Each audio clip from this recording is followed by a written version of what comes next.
What up, guys? We are live. So Kyla, i.e. Not So Erudite, is going to be here in a few minutes. So we got a pretty fun stream for you today. We're going to be discussing pickup artistry. Torsha might be dropping in later as well. And then we're going to do what we did last time, which is we're going to like go for about an hour, and then we'll open up the stream. So we'll drop the link, and anyone come in and ask for dating advice or debate us, or I don't know, tell us about your fucking dog that died, whatever you want to talk about. We'll be open. Yeah, cool. All right. Fucking my phone's been so fucked up lately, so I have to like tape it up in order for it to charge. I got this contraption going here. You know how iPhone, like every time you have an update, right? Like about 2 weeks beforehand, it just stops working for some random reason. Mm-hmm. I think that the thing is official. Like they've been caught doing that, but like this is what happens. The pattern every time. My phone works fine, no issues. Right around the 2-year mark, I get a text, "Hey, you're due for an upgrade." And then about a week later, I start having all these random issues. Yep. You know what? That's one of the reasons why. So I've had this phone has sentimental value for me because this phone and I have been through a lot. It's an iPhone 8. But one of the reasons that I've kept it this long, I've actually probably spent more money on refurbishing it than just getting a new one, is because this is one of the last phones that was actually built to last. Because if you guys remember, like iPhone 7, there was that whole scandal of them like throttling their phones to make you get a new one. So the iPhone 8 and the iPhone X, they made to last like forever amid that scandal. So this is, I don't know, I think it's like 6 years old. Even if I get like a new phone, I'm always going to keep this because it's literally like, it's like a machine. It's a tank. Everybody's iPhones go to shit, but if you have an iPhone 8 or an iPhone X, you're all good. Yeah, I fucking hate how Apple does that. But you know what's funny though? If you have an iPhone, I think that gives you an advantage when it comes to game. It builds a lot of comfort for a lot of girls, or at least they've told me when they see the blue whatever thing. So I think like not having an iPhone is actually a minor disadvantage when it comes to pickup. Well, I think whether it be fair or unfair, there's a perception that if you don't have an iPhone, you're like a broke loser. And also, dude, this is a crazy stat. Apparently 9 out of 10 young women have an iPhone in the US. Yeah. 9 out of 10. I think it's because, girls, like they all like to have their little group chats with their friends. That's probably why. Like literally any girl, they'll always have like a group chat of like 4 or 5 of their best friends, and they're always gossiping and shit. It's hard to do that when you have like one person that comes in and ruins it with their green text messages. Yeah. It's I'll say I got a Samsung, and for me, it doesn't ever really stop me. I don't think girls really give a fuck. I don't know if like you're being serious or not, but I don't. Yeah, but you ruin our group chat, Denton, with your green texts. We could have a great group chat for the podcast. Yeah, well, instead you ruin it. Through. Well, I don't have to text Kevin. Hey, Kevin, did someone send a text because I'm not getting any messages? Oh yeah, here's a screenshot of what Erudite said. Oh god damn it, I didn't see this come in. Yeah, if you just got a fucking iPhone, Denton, this massive headache could be. You got an iPhone, Max, bro. No, I have had multiple girls tell me directly that I feel more comfortable with a guy if he has an iPhone. I can't explain it. I don't know why. It makes no sense, but I just feel more comfortable. It's never Charisma King. Android cell confirmed. It doesn't mean you can't get laid if you have an Android. It doesn't mean you have to switch. I'm just saying it's a minor advantage. Maybe it is. I don't know. For me, like the act of going through and trying to figure out an iPhone, I'm like so good at using a Samsung now. Me trying to figure that shit out would just be such a hassle. It's such a I don't think. All right, so 3 years ago, girls would mention that stuff, and it never stopped a girl from ever wanting to talk to me or anything like that. I mean, it'd just be like kind of like a minor joke. But I haven't had a girl mention it now in about a couple of years or so. So I don't know. I don't think it's such a big deal now as it used to be. I don't think it's a big deal. I think it's a minor thing. I don't think it's like a major thing. It's not going to be like, yeah, this guy could get all the pussy, but he has an Android, so that's why he's an incel. Yeah, it's a minor thing. But anyway, well, I guess let's wait for Kyla before we jump into the topic at hand. As a side note, did any of you guys watch my debate last? I think it was about 4 days ago on George Floyd. No. I took it down. Was that on your channel? It was for a little bit. I took it down. Who were you debating? Dude, I was doing like an open panel, right? And then this guy comes in. He's like, yo, man, I'm an SJW. And, you always talk shit about SJWs. I want to explain to you why it's a good thing, right? So I have him on. And, he typical like hardcore liberal spiel about how like, they're fighting racism, and that he'd rather be an SJW than racism. Like, you can like not be an SJW, also not be a racist. But somehow George Floyd came up. And I was like, yeah, dude, I agree with you. Like, George Floyd was murdered, but I don't think we can say that all cops are bad because of that. And so we had a discussion on that. And then right afterwards, someone else comes on and he's like, hey, man, I want to talk about George Floyd thing. I'm like, oh, okay, here we go again. He's like, I think it was so unfair how you said that cop should go to jail for life. You're being really mean to that cop. I'm like, well, dude, like, you kind of did fuck up with that dude. And then me and this dude wound up spending an hour and a half looking at like George Floyd photos. And this guy was making like the most insane arguments. He's like, dude, the knee is not anywhere close to the neck. The knee is like on the shoulder. So we like zoomed in on the photo. I'm like, dude, like right there, it's the neck right here. He's, oh, dude, like, no, come on, man. You're coping right now. It was pretty fucking weird, but yeah, I didn't want to keep that shit up on my channel because it's so off track. Should we give our opinions on Black Lives Matter and get canceled? You're not going to get canceled for that. Well, I'll preface it by saying this: Black people's lives definitely matter, of course. But the organization is a openly Marxist organization. So take that as you will. They literally go out of their way to say they are a Marxist organization. They're inspired by people like Bell Hooks, for example, who, RIP, I guess. But yeah, maybe we can have a discussion on that sometime in the future. I think that'd be pretty cool. Yeah, unless you have to take that down too. No, I don't. I didn't have to take it down. I chose to take it down. I just don't want my channel to get like too derailed with off-topic questions. What up, Kyle? I think we can all agree on this. PWF lives matter. PWF lives matter. Hey, Kyle, what's up? Hey guys, how's it going? Good. So Kevin was saying you were doing some kind of reaction to Torsha. Is that correct? Yeah, she covered some of my content. Was it positive, negative? What was the general theme? So you know how, I don't know if you saw the Sneako post of it, but he called me a woke feminist, which is funny because I'm not a feminist at all. And then she just decided that I was playing like 8D chess and trying to like trap him to being a narcissist. I've only seen part 1, so we'll have to see what she thinks in part 2. Would you be down to have a discussion with her? I actually, funny enough, weird coincidence, but I was talking to her earlier. I told her she should come on if she's free. Yeah, I'd be super down to chat with her. All right, cool. Yeah, that was such a funny coincidence. I was like, wait a second. That is a weird ass coincidence. Yeah. Yeah. I don't know, man. Like, I had a first very negative impression of Torsha when she jumped on that stream that one time. I felt like she was literally dodging every question and then like also trying to like play the victim. But then I'll give her credit. She apologized and then she was like super cool to me afterwards. So like now my opinion of her is like largely positive. So it's so you guys had a really great discussion afterwards. Well, I mean, when I went on her channel, we just literally talked about Lyme disease for 2 hours. And we came to the conclusion that Torsha has Lyme disease. Yeah. I still think she's probably not a big fan of me, which is fine. I think as long as we just put the Rolo stuff aside, I'm sure, if she's like, I don't know, if she's hesitant to come on here, I'm sure she'll watch this. But like, we're not going to, if you come in, we're not going to all like gang up on you or anything like that. So, Kyle, is this true? I don't know. Q2's been fucking spamming this on my chat like all day. I don't know why. Really weird. Q2's just literally been like, I've got like a couple, ever since I've talked with Sneako and stuff, I've collected a couple of like extra schizos in my YouTube chat who are just like, there's one guy called Hamlet's dad who just comments every day, commies are soft, commies are soft. It's just like, I don't know who he think. I'm not a communist. Like a lot of my chatters wish I was, but I'm not a communist. I don't know. Did you debate Sneako directly? No, I did a show called, I do a show called The Humanizing, where I just like talk to people, and typically I try to talk to controversial figures just to figure out basically who they are. So there's not a lot of debate, but I will ask pretty pointed questions, like an interview. And that's it. That's all that's happened. Maybe I will debate him. I want to debate him on his one-sided open relationship concept.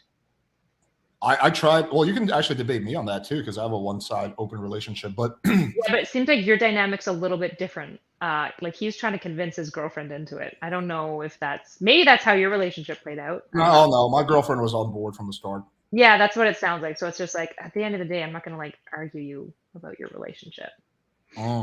Yeah, Sneako, yeah, he is a major fucking flake. He was supposed to come on my stream for a debate like 3 times, and every time he would just flake.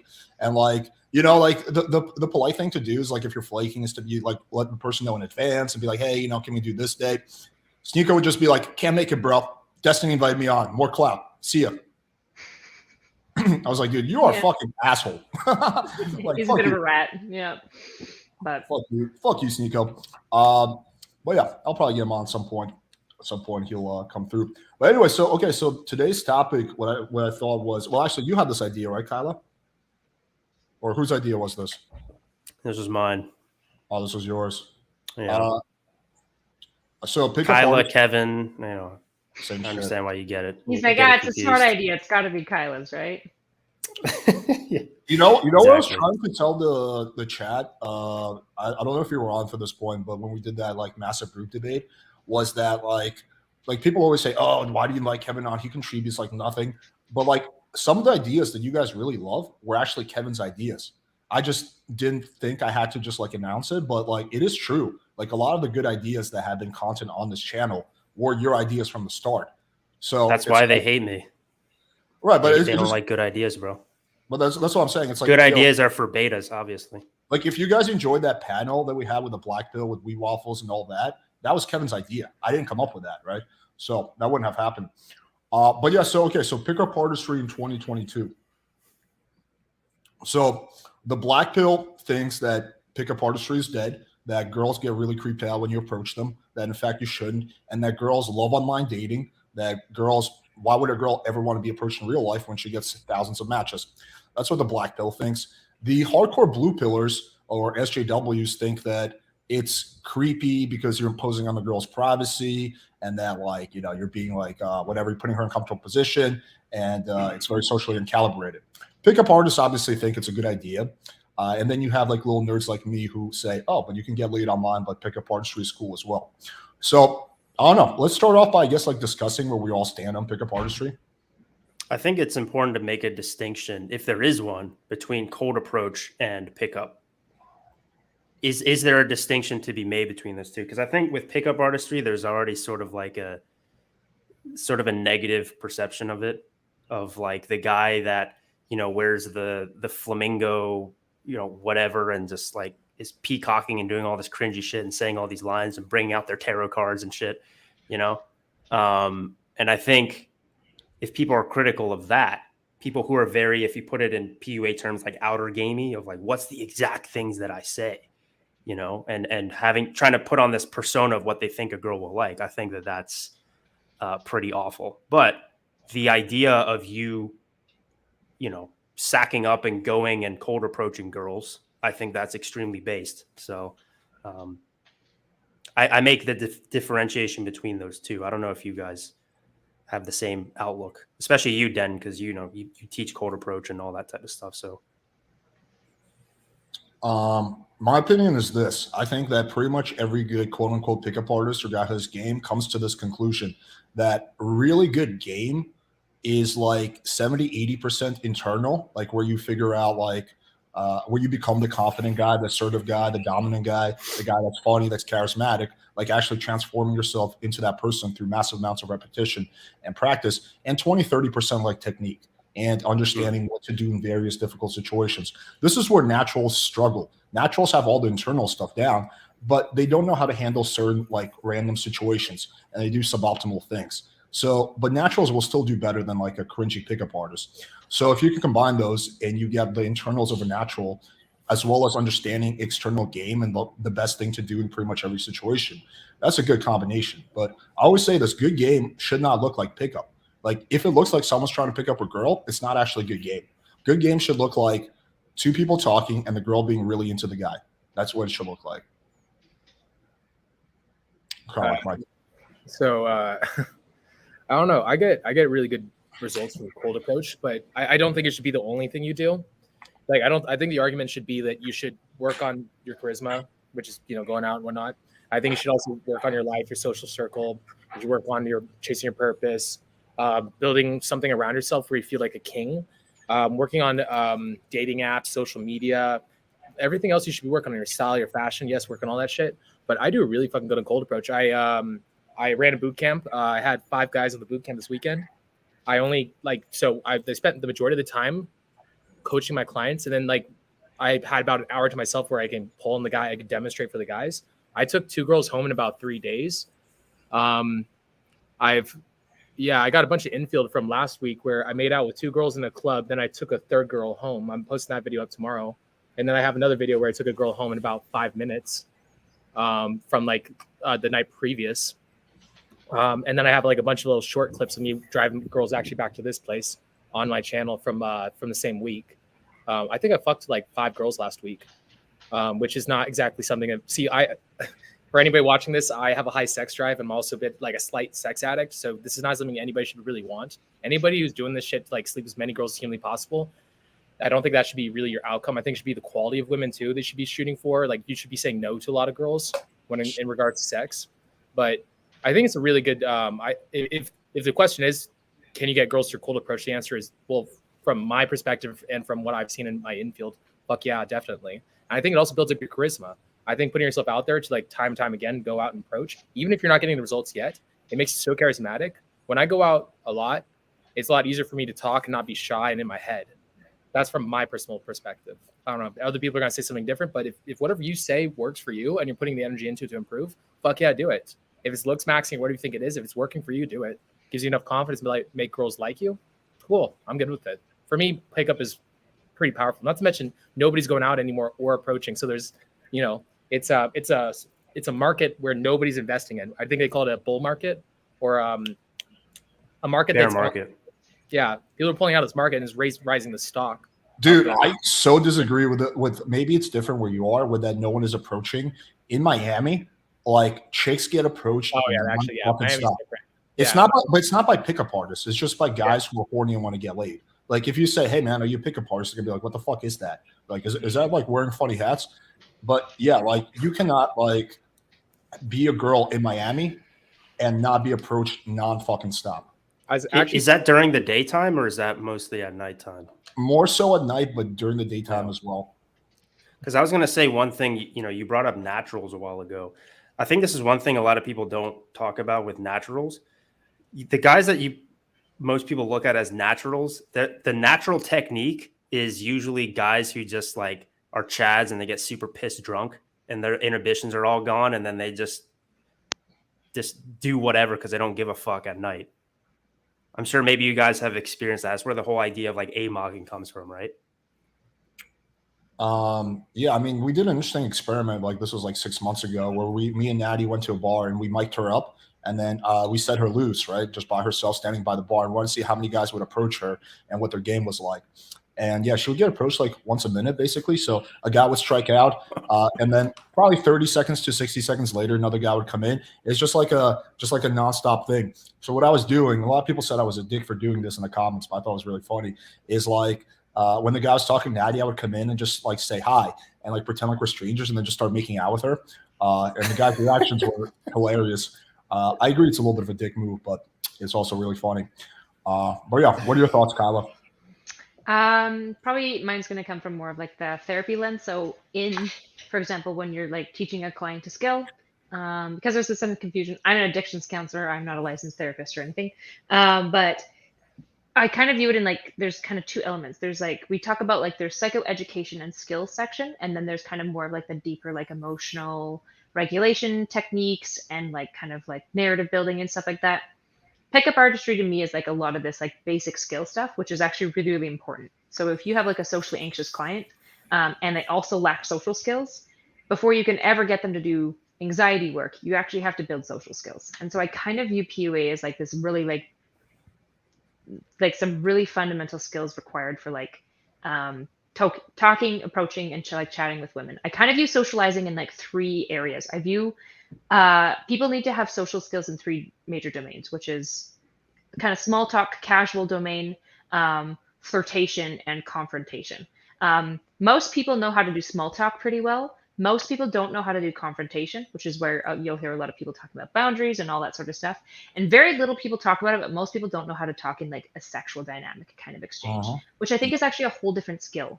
And so I see pickup artistry as kind of like teaching some of these basic skills in this. I wouldn't take it as like an ethic or like anything grander than that. I just mostly view it as like a number of skills that I think are decently valuable.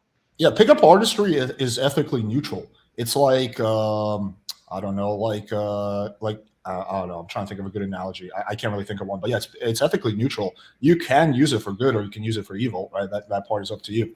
But there's not. You can't really manipulate. Girls are so socially intelligent. I think the big thing society gets wrong is that you're not going to socially manipulate a girl into like doing some wild shit. Like I don't know about that, Denton. I think you can do that. You can definitely do that, dude. No. Look, like attracts, especially if they're drunk. Okay, that's actually a good point. If they're drunk, yeah, that makes sense. Even sober, like attracts like is usually the name of the game. On occasion, like I've known some weirdos that would take a drunk girl home, but I actually I don't know. In general, like if you're a certain type of guy, you draw to a certain type of girl. And girls are way more socially intelligent than guys on average. Guys think they're doing all these gamey tricks and techniques and stuff like that. What most guys should actually focus on is changing who they are. So then what they do and the way they act and the way they move now becomes different. And now it's a lot easier to actually be more charismatic and speak from a way of not needing the outcome with the girl. And now you can be like, now you're more free and outgoing and fun. And you're in the conversation, just focusing on the fun for yourself instead of like trying to get some kind of outcome with the girl. I don't know, dude. I think you can definitely use pickup artistry for evil, even if the girl is sober. And I can just give you example after example. Okay, here's one. You can go on Seeking Arrangement, and you can tell, okay, so I do seeking, but I don't do it like this, right? So what you can do is you can be like, hey, I'm looking for a sugar baby, blah, blah, blah. And then the girl could be like, oh, okay, cool. Yeah, like I'll pay you, how much you're going to pay me. And you're like, listen, why don't we have fun tonight? And then over dinner next week, I will give you your allowance, right? That's a straight up lie. You can have her over, you can fuck her, and then you can never hit her up again, right? I don't do it that way. I do it more of like I just screen for girls who are DTF.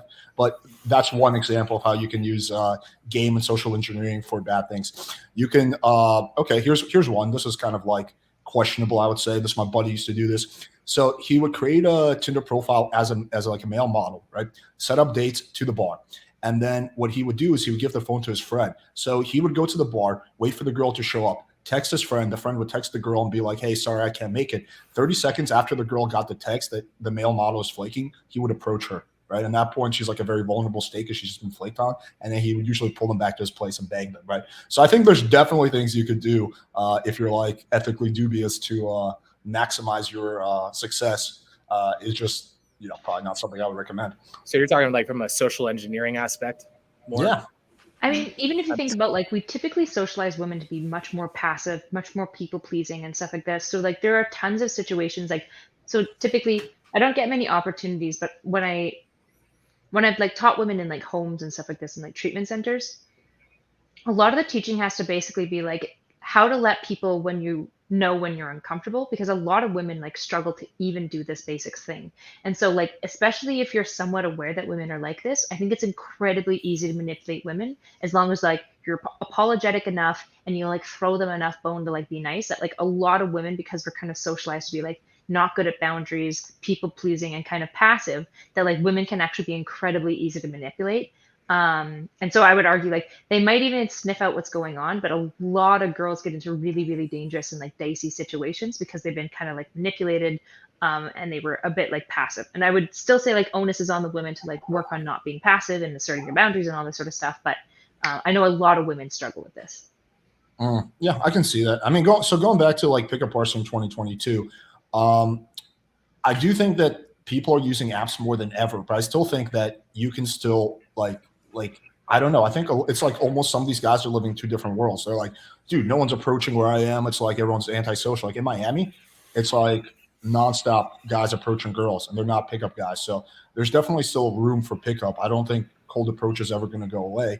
I do think it is more helpful than ever to have social media and have a good Instagram that you can use as like your social resume. And if you don't have one, you're playing with one hand tied behind your back. It's still doable. It's just harder. So I think if you can optimize your online and your real life shit, that's when you're going to shine instead of just like really getting locked down on one or the other.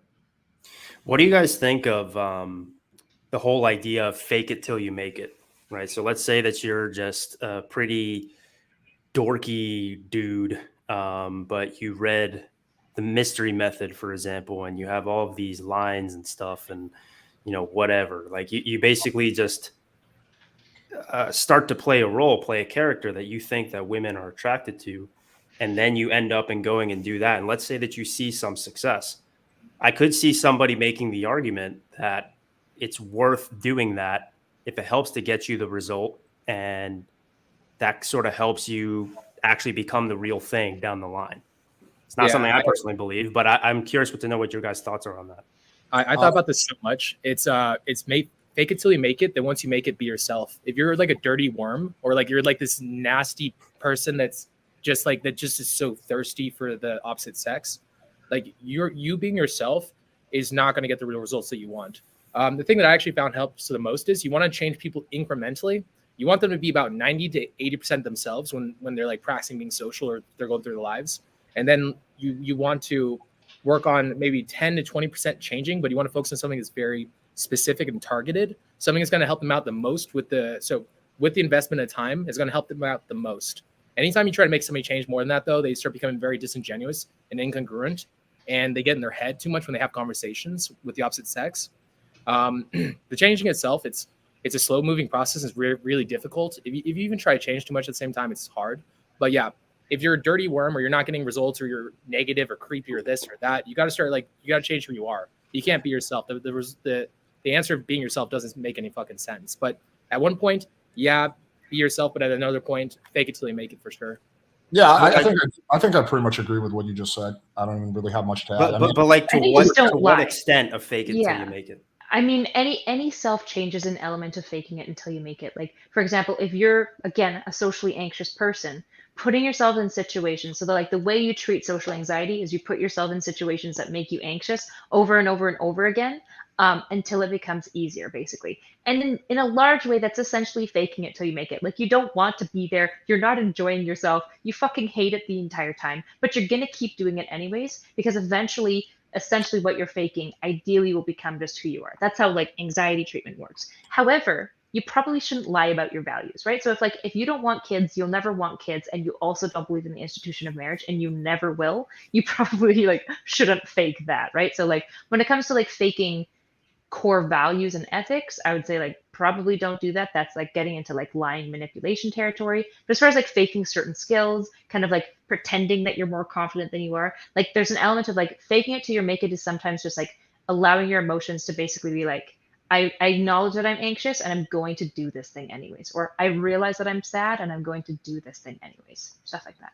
Yeah, the way I think of it is like you're just pushing it by like 5 or 10%. So like just practice being 10% more assertive than you usually are on a date, and you're just kind of stretching your skill set and moving in that direction. If you practice being like 200% more assertive than you are, it'll come off like kind of weird and fake. But if you're just practicing being a little bit more assertive, a little bit more dominant, a little bit more grounded, a little bit more charismatic, like you can kind of stretch your personality in that direction. Yeah. What's cool too is, it takes a lot of courage the first few times when you do cold approach, especially if you're doing it sober. If you do it while drunk, I definitely don't recommend that. But then over time, through a psychological process called automaticity, you do something over and over again. It starts to become like a new software in your mind. And it's pretty dope because then you have to use less willpower in order to go do the thing that used to be scary. And it just becomes kind of like a new norm, So Den, I'm sure with you, I mean, do you even, especially because you said like you were doing a bunch of cold approaching and stuff this past week, I mean, do you even get approach anxiety anymore? Or is it like very minimal or what? Yeah, I have to warm up. But I know how to warm up. So I was actually, Ari Knight made a good point about like the, I think humans, we have like so many different types of personalities in our head. You have a personality you give your mother, your friends. When you're in a great headspace, you feel like you're in an environment where you feel safe and where you feel like you're like the leader. And when you go out to a club or an environment, so what it is action feeds ego. Ego feeds action. So the actions you take create the character you think you are. And the ego, it feeds back into your action. So who you think you are changes your actions. So when you go to a club and you start approaching people, so sometimes what people will do is they don't have like an ego that says I'm allowed to go approach people. So you have to go through ego death for a while, and it fucking hurts to go out and approach people. And eventually the ego crumbles and somebody else has to take its place, which is like, maybe I am a confident, outgoing guy. Eventually like you have to eventually the pain is going to force you to change. Now you created a character or ego where now you can also be this charismatic guy. So you got to rip I think about like ripping a lawnmower cord. When I go out, I have to take the smallest integer of action that I'm capable of making in my shy version self to get myself into being extroverted and outgoing. So maybe I'll like walk around, I'll compliment people, or maybe I'll talk to guys, make friends. Maybe I'll talk to a couple, or I'll talk to people around me, and I'll just go around and just make a fuck ton of friends.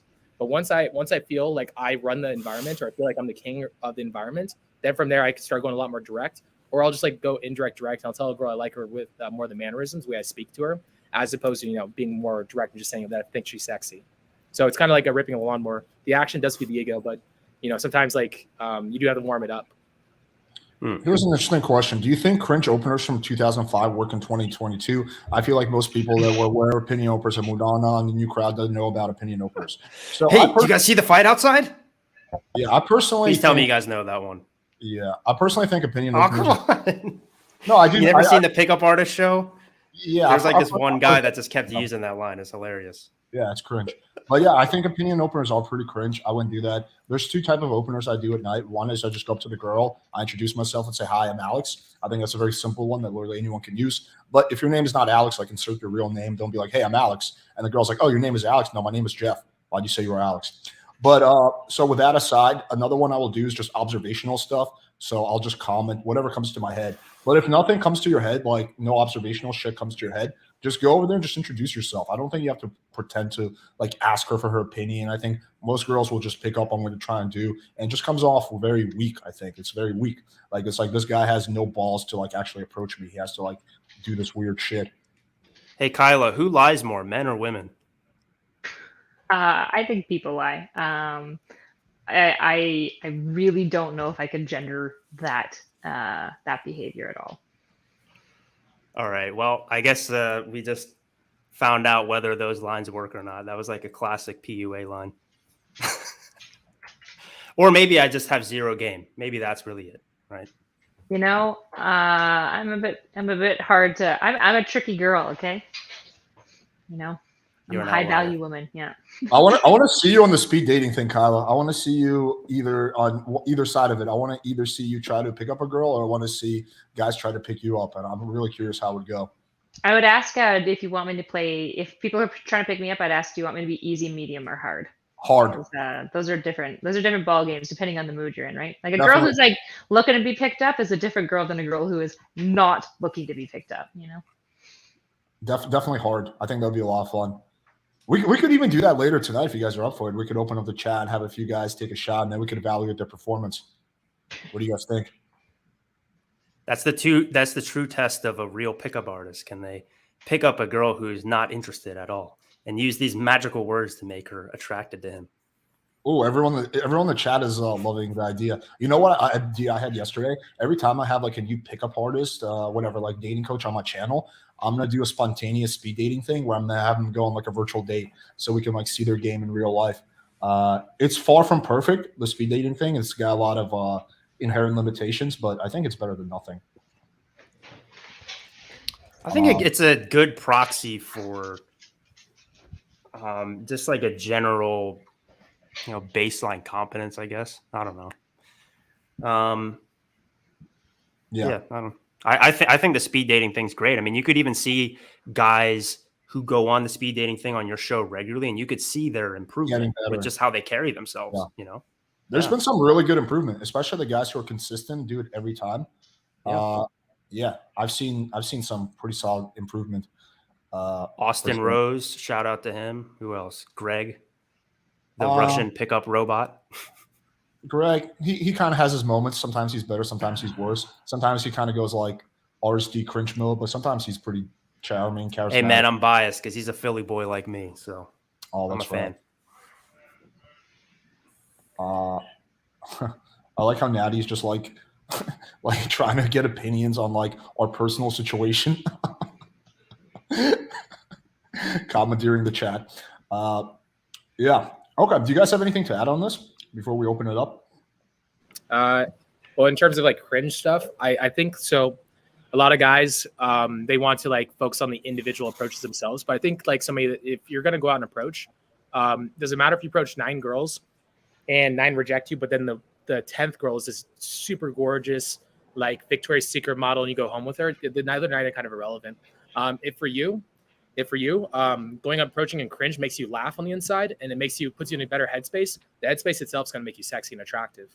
So I think the big thing is like a lot of guys to focus on is how do I make myself feel like the kind of guy that gets those super sexy girls? How do I put myself in a very confident, fun, free, open mood where I feel like I'm running things? If that does it for you, cool. And if you also find it funny to do cringe stuff, to be fair, the self's always coming through. If you find yourself laughing saying it, it'll make the line work, regardless of whether or not it is a good line or not. The line itself is kind of irrelevant.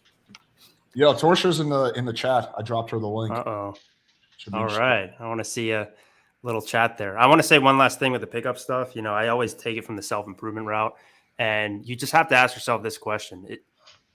You have to be radically honest with yourself. Does the idea of you going and approaching a girl that you find attractive during the middle of the day without any alcohol, does that scare you? Does the thought of that scare you? And if that's the case, then you need to go do it, right? Because that's what real self-improvement is you overcoming your fear and becoming better because of that. Because fear indicates it's by definition the unknown. So if you don't like where your life is at right now, you don't even know what a good life is, right? But the way for you to get over that hurdle is to overcome fear. So a lot of people, that's probably the biggest, probably the best quality to find in somebody is their relationship with fear. Do they let it consume them and they just run away, or do they stand there and fight or actually like overcome and try to do the damn thing, right? So I think from that standpoint, cold approach is so good for self-improvement. That's basically you're talking about overcoming approach anxiety. Like, yeah, even for me, like I'm not gonna say I have fear of approaching a girl, but I get a little bit of anxiety. Like, you know, that feeling still goes if I'm during the daytime. But yeah, it's what do you do about it? Do you like let it kind of dictate to you what you're gonna do, or do you approach the girl anyway? And then you get this like feeling of relief when you've been nervous about something, you do it and it goes much better than you expect. That feeling is pretty fun. Well, almost everybody lets fear run their lives. I mean, it makes sense. It's a very human thing, but the people who are able to more often than not actually overcome that fear, that's when they accomplish great things and they live a great life, you know? So cold approach included, I think. Yeah, I think like a lot of guys, they'll like say pickup is dead and those dumb shit. Well, to be fair, like I think most guys say that because they're either one, they're too afraid to do it and they're backwards rationalizing, which is what most people do. They make an emotional decision, they back it up with a logic after the fact. And then they're like, it's dumb to do, or it's creepy, or it's this or that. Yeah, but is it better than nothing at all? Is there some kind of like regardless of like there being like other factors? I think a lot of people just don't want to work. People hate work. They hate the effort. They hate, like, it's very tough becoming a guy that actually is good with girls. It's not fucking easy. And I think people are looking for the easy answers. Dude, there's no fucking easy answer. You want this shit, you're going to have to work for it. Yeah, just don't be a coward. Sack up and go do it. I like how there's I like how there's now a running joke that I don't feed Natty and that she's like starving. that started from when she came on when we were doing the scribe debate, and she came on and she was trying to make a point about how like she's not using it for money, but she just like went too far and she said, yeah, Alex is the cheapest guy ever. He doesn't even buy me dinner, right? So that started, which is not true for the record. I do buy her dinner, but that started like a meme almost, like Natty. I mean, it's like, Alex, finish up your live stream. You gotta go feed Natty. Natty's hungry. Yo, really quickly. Natty, I tried to email you a bunch of times. I don't know what to do. I could probably just maybe send you screenshots of the workouts and maybe we can do it that way. But yeah, I apologize. I think there's something wrong with my mobile app. Everybody's probably very confused right now, but she keeps bringing it up, so I had to address it. Kevin did something very kind. He designed a workout program for Natty. So that's what this is in reference to. Nice. Is she pursuing the booty gains? She's been actively pursuing the booty gains for a very long time. Yeah. Yeah. I went up birth control and it revolutionized my booty gains. Wait, when you went off it, and then birth control dampens muscle gain for women by 30 to 40%. Wow. Yeah. Unless you're on like a non-hormonal birth control, like a copper IUD. Natty lost 40 pounds since dating Alex.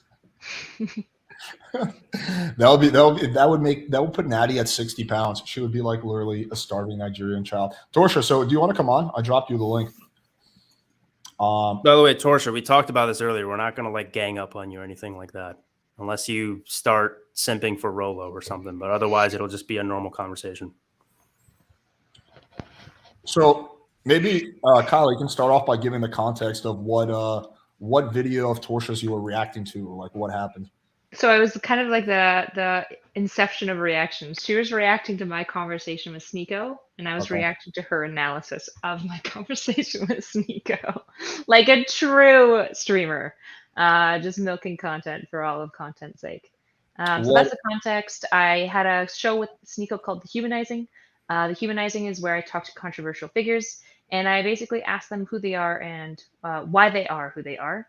And it seems like Torsha came in with a couple of like weird presumptions about me, and then kind of ran the script throughout the whole first part about that. So I think she read Sneako's title of calling me a woke feminist and actually believes that I'm like a woke feminist. She was under the presumption that I'm a therapist and that I was doing like a therapy-esque session. That's not at all what the goal of the humanizing is. It's more of like an interview. If you've ever seen like Oprah interviews, it's going to be a lot more styled like that. So I'm going to ask like deeper questions and like try to get to know the person, but there isn't like a goal, and I'm not trying to help you. What were some of the assumptions she had about your? She thought I was trying to prove that he was a narcissist, but I like Sneako, and I don't think he's a narcissist. And I have a lot of critiques of people using the word narcissist in general. So, yeah. How much? Okay, let me ask you this question. Maybe you know him better than me. How much of what he does is an act, and how much of it is his like real personality? Because like he just calls everyone a bot, basically. Like if you have any kind of disagreement with him, you're a bot. So like, how much of that is just him putting on an act and just trying to like be polarizing, kind of doing the Andrew Tate strategy, and how much of that is like actually him? I think it's very much him. Like he's if you spend time with him, he's such an entertaining little goofball to hang out with. Like I know he says like super problematic stuff a lot of the time, but it's hard to hate him because he's just a sweet little goofball who genuinely his heart is in the right place. Like he's really clear that like he doesn't want to be idealized. He doesn't want people to just like take his word for it. He just like wants to like basically rage against the machine and like the system that he sees as like being a problem. I would say like this is something like I've always had a critique of Sneako is that like he's a bit naive in his like perception of the world, right? Like in calling like everyone a bot and saying that like every single institution and system is like geared against you. But he genuinely is like a decently tender person. He doesn't want to like sick harm out there, and he doesn't have like a major political motive or anything like that. Like he's at the fundamental core of him, he's just like an artist who's like trying to rage against the machine. So everything that he says on stream is very legitimate. He genuinely probably has these views. They're probably like a little bit hyperbolized for an element of like stream performance, but he would kind of view even the stream as like performance art. Like he's hyperbolizing his reactions to be more interesting and entertaining, but they're not far from what he actually believes. Yeah, I mean, I don't know. My issue with him is that I think he's like very uninformed on a lot of shit that he talks about. And also, it's a pet peeve of mine when people say, "Oh, the system is fucked. The system is fucked." But at the same time, they say, "Fuck voting. I'm not going to go vote. Voting is a waste of time." So it's like you're one avenue of changing the system you're not willing to do. So it's like, okay, you can not vote. That's totally fine. But then you can't really complain about how the system sucks over and over again, right? I feel like if you're going to complain, you should at least like vote like once every 4 years. But yeah, he's kind of still in that like teen phase where like you're kind of rebelling and like angry against like all the systems in the world. But I don't think he's like totally thought about like things like responsibility. And he's an artist on top of that. And like artists, if I don't know if you've like spent much time with artists, but there's this like big weird thing with artists where they often try to be like, I am not responsible. Like I am putting art out into the world and the world gets to respond to it. And I'm not responsible for the reactions. And like, this would be my biggest, so like the critique I levy at him is the critique I levy at most artists where I'm like, you just are still responsible. Like it is still on you. And if your art does damaging things in the world, like that is still, you're still culpable for that to some extent. Yeah. Okay, Kyle, I have a question though. You mentioned when we did a stream, just the two of us, you mentioned that you're not a fan of Andrew Tate, that you find some of his positions problematic. What do you see the difference between Andrew Tate and Sneako? Because to me, they're like to me, Sneako is like a Walmart version of Andrew Tate. No, in every way, Sneako is willing to change his view on the world. He's genuinely exploring it, and he is kind of exploring it in like this like kind of, I don't want to paint him as a child because I think he's going to hate that if I say this about him. But like in many ways, he engages with the world in kind of this like wonder and awe. And this is why, for example, when I talk to him and I was like, hey, like this isn't like very legitimate or like anything, he'll be like, oh yeah, like that's very true. Like he's willing always to be wrong because the whole point of a lot of what he's doing is like he's exploring ideas, especially if you look at his art pieces, like what is happiness, or like how do I treat women. There's no answer in the whole video essay. He never answers the question, how do you treat women, or how do I be happy. The whole point of like what he's trying to do is like to push questions. He's just getting like he's struggling, I think, a bit with the streaming dynamic where it's hard to be as much of an artist when you're streaming, because people are reacting to you live and they're looking for a certain amount of like salacious entertainment as well. And like art isn't always supposed to be entertaining. It's supposed to be like thought provoking and critiquing and like exploratory, and that's it. And so I think he's getting into this weird dynamic where like his artistic part of him is getting caught by like what people expect from streamers. Kyle, here's a fair question. I was actually thinking this as well. Name one time that Sneako changed his worldview. For example, in our interview, we were talking about how basically he thought it was kind of cringe that he had a really good relationship with his dad, and he never wanted to admit to it alive because he thought that basically like if he admitted to having a good, healthy relationship with his dad, that it would discredit him. And then I basically outlined that like it's actually a really rare, unique, and cool thing that for like so many young men are fatherless, and yet they can like look to you and say like, it can happen. Like good dads can and do exist, and this is what they look like. And he was like, yeah, I guess that's kind of true. And he like kind of softened into the idea of like being more honest about the fact that like he's got a great relationship with his dad and he really, really loves and respects his dad. He was embarrassed about the fact that he has a good relationship with his dad. That's like being embarrassed that you have a big dick. It's like, oh, I can't have these guys know I have a big cock because, you know, they'll know I know, but that speaks to like the kind of like the sweet, like somewhat naive experience of who Sneako is. Like he's a really smart kid who just like, he's still just exploring the world. And like a lot of his streaming stuff is like you getting to come along with a kid, like exploring like different parts of the world for the first time. The problem is that he's not a kid. He's 24, and now he's getting caught up in some really big shit that doesn't work with that worldview very well, right? Like he was showed on like the Senate screen the other day when they were reviewing the Confronts, and I think he's like losing his shit over it, because it's just like, that's not what the artist is thinking or planning. That's not what the child intends when he's like asking questions and trying to like provoke things and agitate a little bit. He's not expecting to like be on the Senate in like in like an analysis on like the danger level of Nick Fuentes. Respectfully, I very much disagree with the premise that Sneako is smart. I think everyone on this panel is legitimately like above average IQ. Sneako, I would be so surprised if he has even average You're IQ. just dead wrong. He's so smart. Really? You have to watch his art. You have to watch I think he's definitely got a good head on his shoulders. You don't know. He is so smart. What's his art? Like what, he does paintings or something? Like on his original he does, channel. Like video essay pieces, yeah. Mm-hmm. Okay. Watch he's like definitely what a is smart happiness. guy. That is like the best one. He is smart. He's there's not like educated. So there's like intelligence, which is like I kind of equate to like being like highly educated and like kind of smart in the standard way. But then there's smart in that like you're decently like savvy and whatnot. He is very smart, and he's also like he's got an inclination to be like wise as well. Like his critiques of the world and the questions that he asks are the most important questions to be asking. And I'm shocked that somebody at his age is asking them.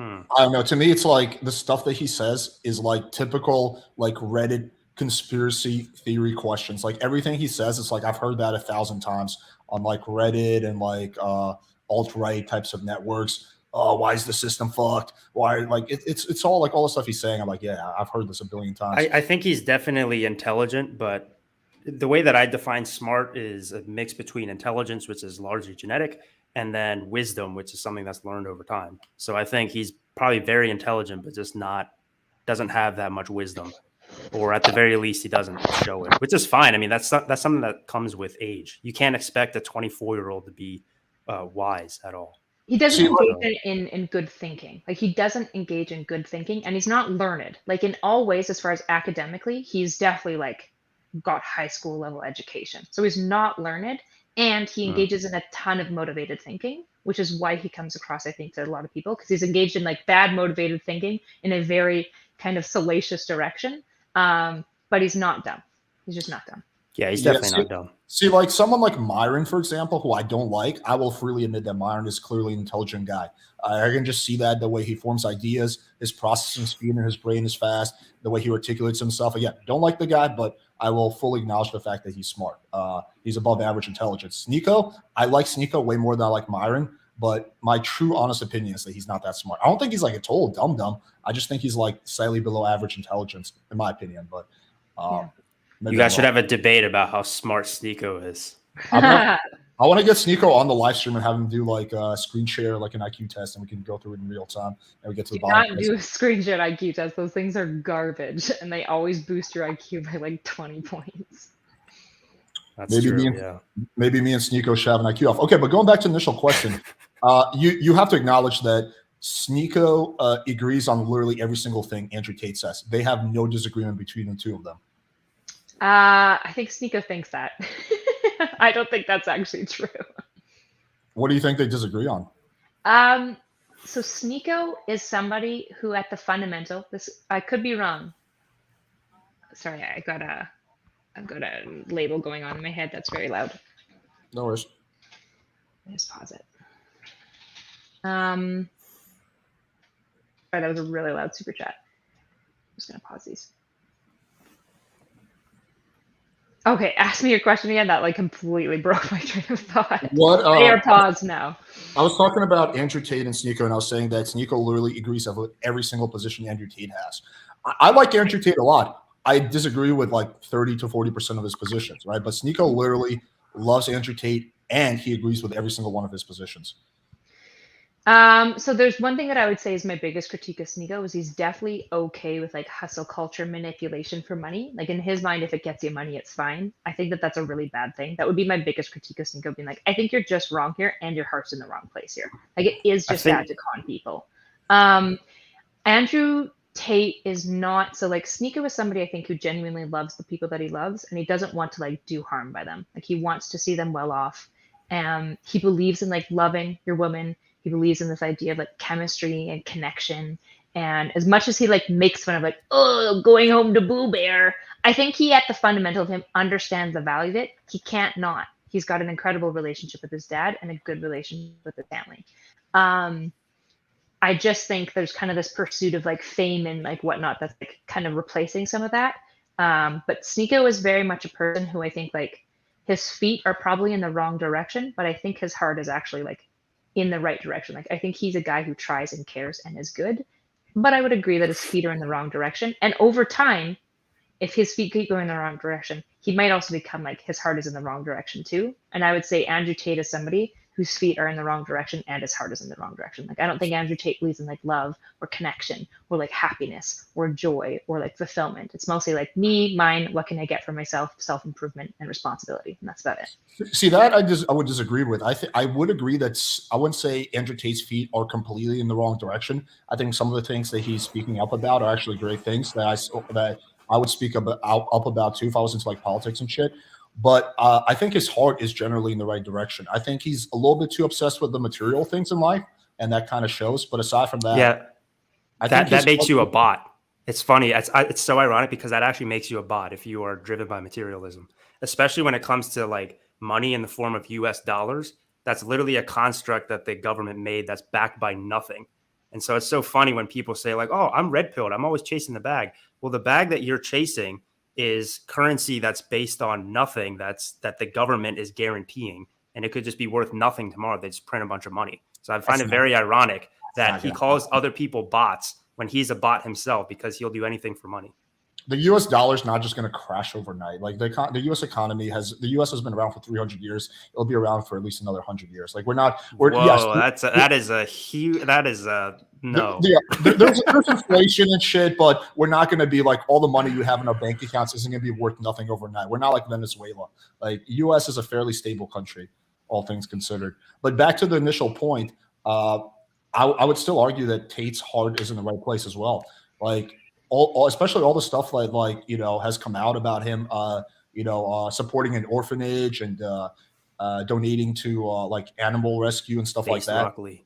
Like I do think he does a lot of good, and I do think he legitimately thinks that someone like these guys need a masculine role model, which I agree with too. I think that Tate maybe over exaggerates some claims, and some of his ideas when it comes to women are a little bit outdated and antiquated. But I still think his heart is in the right place. That'll be my counter argument. I think it's more about how they talk about men, though. Like it feels to me when I listen to Tate that Tate prescribes a very specific way that men must be men. Like in Tate's rhetoric, at least. I can't speak about what he believes, obviously, but in his rhetoric, it sounds like basically there is one way to be a man, which is kind of this very traditionally like hyper masculine. And his same, I think he calls himself like the toxic masculine king. Toxically like, masculine. You know, stoic, strong, provider, you know, all these like very trad like stuff. Sneako doesn't think that at all. Like Sneako is an artist. He believes in like emotionality. He thinks emotions are like the core of where like rich like dialogue and like conversations and ideas come from. Like Sneako doesn't actually have this rigid defined prescription for men, whereas Tate really does. But Sneako would agree with every single prescription that Andrew Tate has. I mean, you can make the argument. He might say that men can be like that, but he would also say that men can be more. But I do think that, like, okay, I do think that Tate tends to overgeneralize. I'm sorry, after this, we'll get back on track. I know kind of derailed this. But I do think that, like, Andrew Tate maybe, like, leaves a few things missing. I think there's more to happiness than just, like, you know, leveling up in, like, finances and fitness and all that shit, for sure. You know, there's, like, experiences, relationships that you have with people, flow states. There's more to it than that, yes. But I think, generally speaking, for guys to figure out their financial situation, go to the gym and get in shape and become, you know, better able to deal with stresses in life. That's a good thing. That's a net positive. It just, there's a little bit more to it than that, but it's still like, you know, if he's giving 60% of the recipe, that's still a step in the right direction. Yeah, that's fair. I guess I shouldn't, like, I don't want to paint it as like, I think everything Tate has ever done is all bad. I think that would be an incredibly unnuanced thing. Like he gives like the really basic prescriptions of like essentially self-responsibility and self-improvement. Yeah. The issue is that basically his prescription for men is still rigidly defined. And I think that rigid definition of men also does harm for men, because I think men can be more than just this rigid definition, and women are attracted to men outside of the rigid definition as well. What do you think are the like, what do you think that damage could potentially be? The damage? Yeah, with like Tate, with the rigid definition that Tate has. For example, like pushing the idea that like man's role is fundamentally to only be the provider, and like his responsibility, providership for the woman, and like I feel like there's not a lot of connection to like emotional connection with women. Now everyone's gonna laugh and be like, yeah, but men don't care about emotions. Fuck off. Yes, they do. They just don't. Yeah, they do. Of course they do. Yeah. I know what my chat's gonna say pretty soon here, and preemptively, right? So like there isn't much talk about this. You know, he talks a fair bit about like loving your partner, but then he also gives prescriptions about how a man should love a woman that don't seem to fully consider like her needs, wants, and ambitions, right? There's a lot more of like a man is a provider and he loves his woman by being a really effective wallet for her and really provides for her financial needs and provides security for her financially. But there's a lot more that people seem to want in relationships, especially in 2022. Like the conception of relationships is expanding. Yeah, no, I agree with you on that. There's more to than that, but that's kind of what I was saying earlier. I think his recipe gets you like 60% of the way there. But if you're at like 0%, right, and you get 60%, that's a big progress. I just think there's like more to go after you follow Tate's prescriptions. Like, yeah, like building, you know, being able to, you know, get over past trauma, being able to build connections with people. Like, yeah, there's all that shit too. But I think he kind of gets you like 60% of the way there. Yeah. I think it's just a pushback on like feminism, like extreme toxic feminine, like feminism.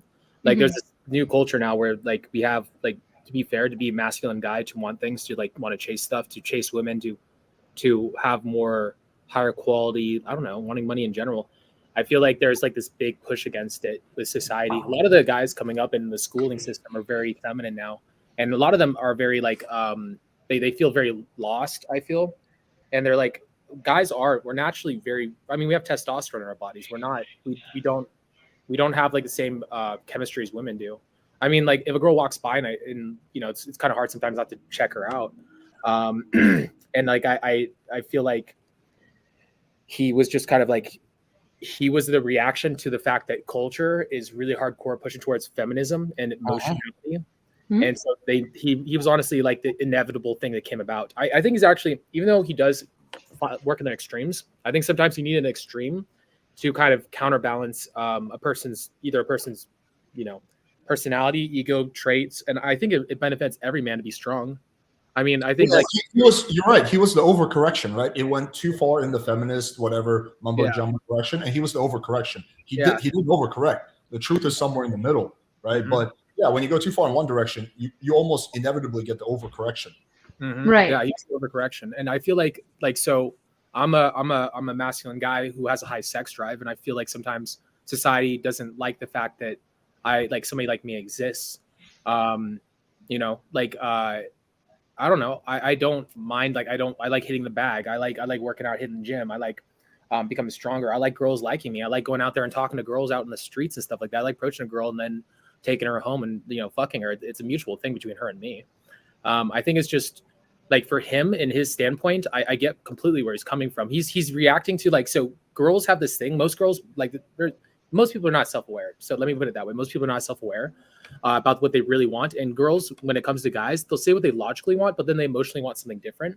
He's reacting to what a girl emotionally wants, what they actually seem to like, what the guys they actually go for, which is like the girls want a guy that's high status, that generally takes care of himself and his body, who's a leader of men, chased by women, who has shit going for himself, who's confident, who is generally speaking, women like masculine guys. I mean, there are like the exceptions, I feel. But generally speaking, girls do like masculine guys.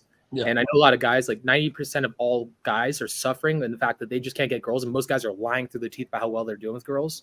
Like 9 out of 10 guys is not getting sex. Like most guys in their 20s, like there's a big percentage of guys in their 20s that are actually virgins still. A lot of them come on my boot camps. I think that shit's just kind of wild. I think it's kind of crazy because back in the day, like it wasn't that bad back in the day. It's been exacerbated by this like extreme feminist movement. Like women kind of like go on a dating app and they go for the top like 5% to 1% of guys. The rest of them are not getting anybody, so they just give up on the dating apps completely. And there's still like the women can like decide like, oh, today maybe I'll fuck this guy, maybe I'll like go after this guy, maybe I'll go with this guy on the date. And the guys over here like swiping and like only like not even like overweight girls that, to be fair, that are not taking care of themselves whatsoever or their personality or like reading, nothing like that. Just these dumb girls that never work on themselves ever are queens and 10s, and then like a guy says he's a 10 or a king. And that guy's like a fucking like a narcissist now, but girls can say it left and right. I don't know. I think it's just like an overcorrection.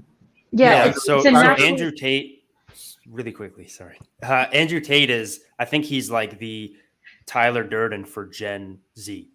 That's literally what he is. Yeah, he's literally the Tyler Durden for Gen Z. But then people forget, like people think that Tyler Durden is like a hero or whatever. No, the story of Fight Club is a cautionary tale that if you repress so many things within your life, you repress it into your shadow, for putting in Jungian terms, then you are going to, your shadow is going to, come out in inappropriate times. And the whole story of Fight Club is the idea that, the whole idea of Fight Club is the idea that, he said at the end of the movie, I learned a lot from you, Tyler, but I don't need you anymore.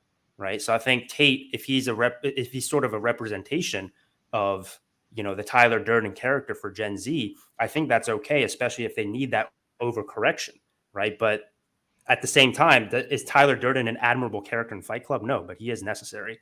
But yeah, if there's a bunch of Andrew Tates running around in the world, then it'll just be chaos, But let's say I do think Andrew Tate is generally an admirable character. Like I do respect the guy, and I don't respect a lot of people in this world. He's not perfect. Why do you respect him? I think he carries himself with integrity for the most part. There's some small exceptions that I can name, but he generally carries himself with integrity. He speaks on what he believes in. I think he cares about helping men improve. Like, again, maybe his prescription is only 60% of the formula. But, yeah, I think, like, integrity, honesty, those are the things that I value. Yeah, I don't see a lot of YouTubers having that. I guess I don't see that in Andrew Tate, right? I think he makes, like, decently good prescriptions about, like, work out, take responsibility, improve yourself. Like those things I think are all valid and good. I also do see him as like a countercultural reaction to the fact that like it does seem like increasingly the left just wants to like deny elements of reality, especially around like gender and gender dynamics. And so like he points out a lot of these like kind of like more like basic general claims that I think are really true. the difference between Sneako and Tate to me is Tate acts like he's come out on the other end and he has all the answers. Like he's the top G, right? He knows everything. He knows the answer to everything. Sneako is very open that he's not the top G, that he's also learning, and that he's like trying to figure out the world around him at the same time, which I think is a deeply more like human response. And it's like Sneako to me, I'm like, he is such a better alternative for young men to be looking at than Andrew Tate, because young men should absolutely be going to the world saying, I don't know the answer, right? Things are kind of messed up. Like the epistemic humility that like Sneako maintains to some degree, I think is so much more admirable than Tate. I'm also dubious about Tate being like honestly wanting to help men, because his like university blew up like 2 months after Bitcoin crashed and all of his money was in Bitcoin. And like, I don't know, he's just made a lot of money from helping these men at like a very ideal time for him. So like, I don't know. But I do think $50 a month is like pretty cheap. You know what I mean? Like it's not like no one's going bankrupt getting into Hustlers University. Like $50 a month, that's like how much you pay on like fucking, that's like Netflix and HBO now. Like bam, you have $50 right there.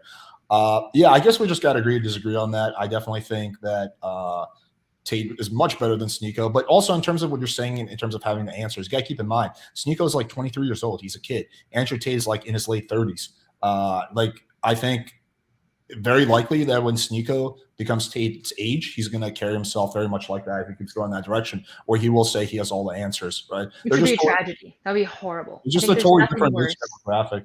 I think that's the whole problem with like why fucking crusty old adults are so hated by younger generations, is because adults try to pretend, like 40-year-olds try to pretend like they have all the answers, and they're still dumb morons who are still engaging in high school antics in their relationships. They're still miserable and unsatisfied, and they still don't have like meaning and happiness in their life. And so it's like, that's the whole problem with Tate, is he's like acting like he has all the answers, and it's like none of us do. That's the whole problem with being a fucking human, is we never have all the answers. So I like, to me, epistemic humility is so important. Yeah, I actually totally agree with Kyla there. Part of the issue of what you see in the manosphere is a lot of these guys, they've been raised on like superhero movies, for example, where they have this sort of idea of what masculinity is, or what the ideal man is, as somebody who's just this Superman that didn't really have to go through that many struggles in their lives, right? So, for example, if somebody, I know a lot of people in this space, if they see somebody that starts to be sort of humble and doesn't act like they're like the God that has all the truth and the answers, their audience will rebel against them. They actually want to seek that sort of like, I don't know, that God figure.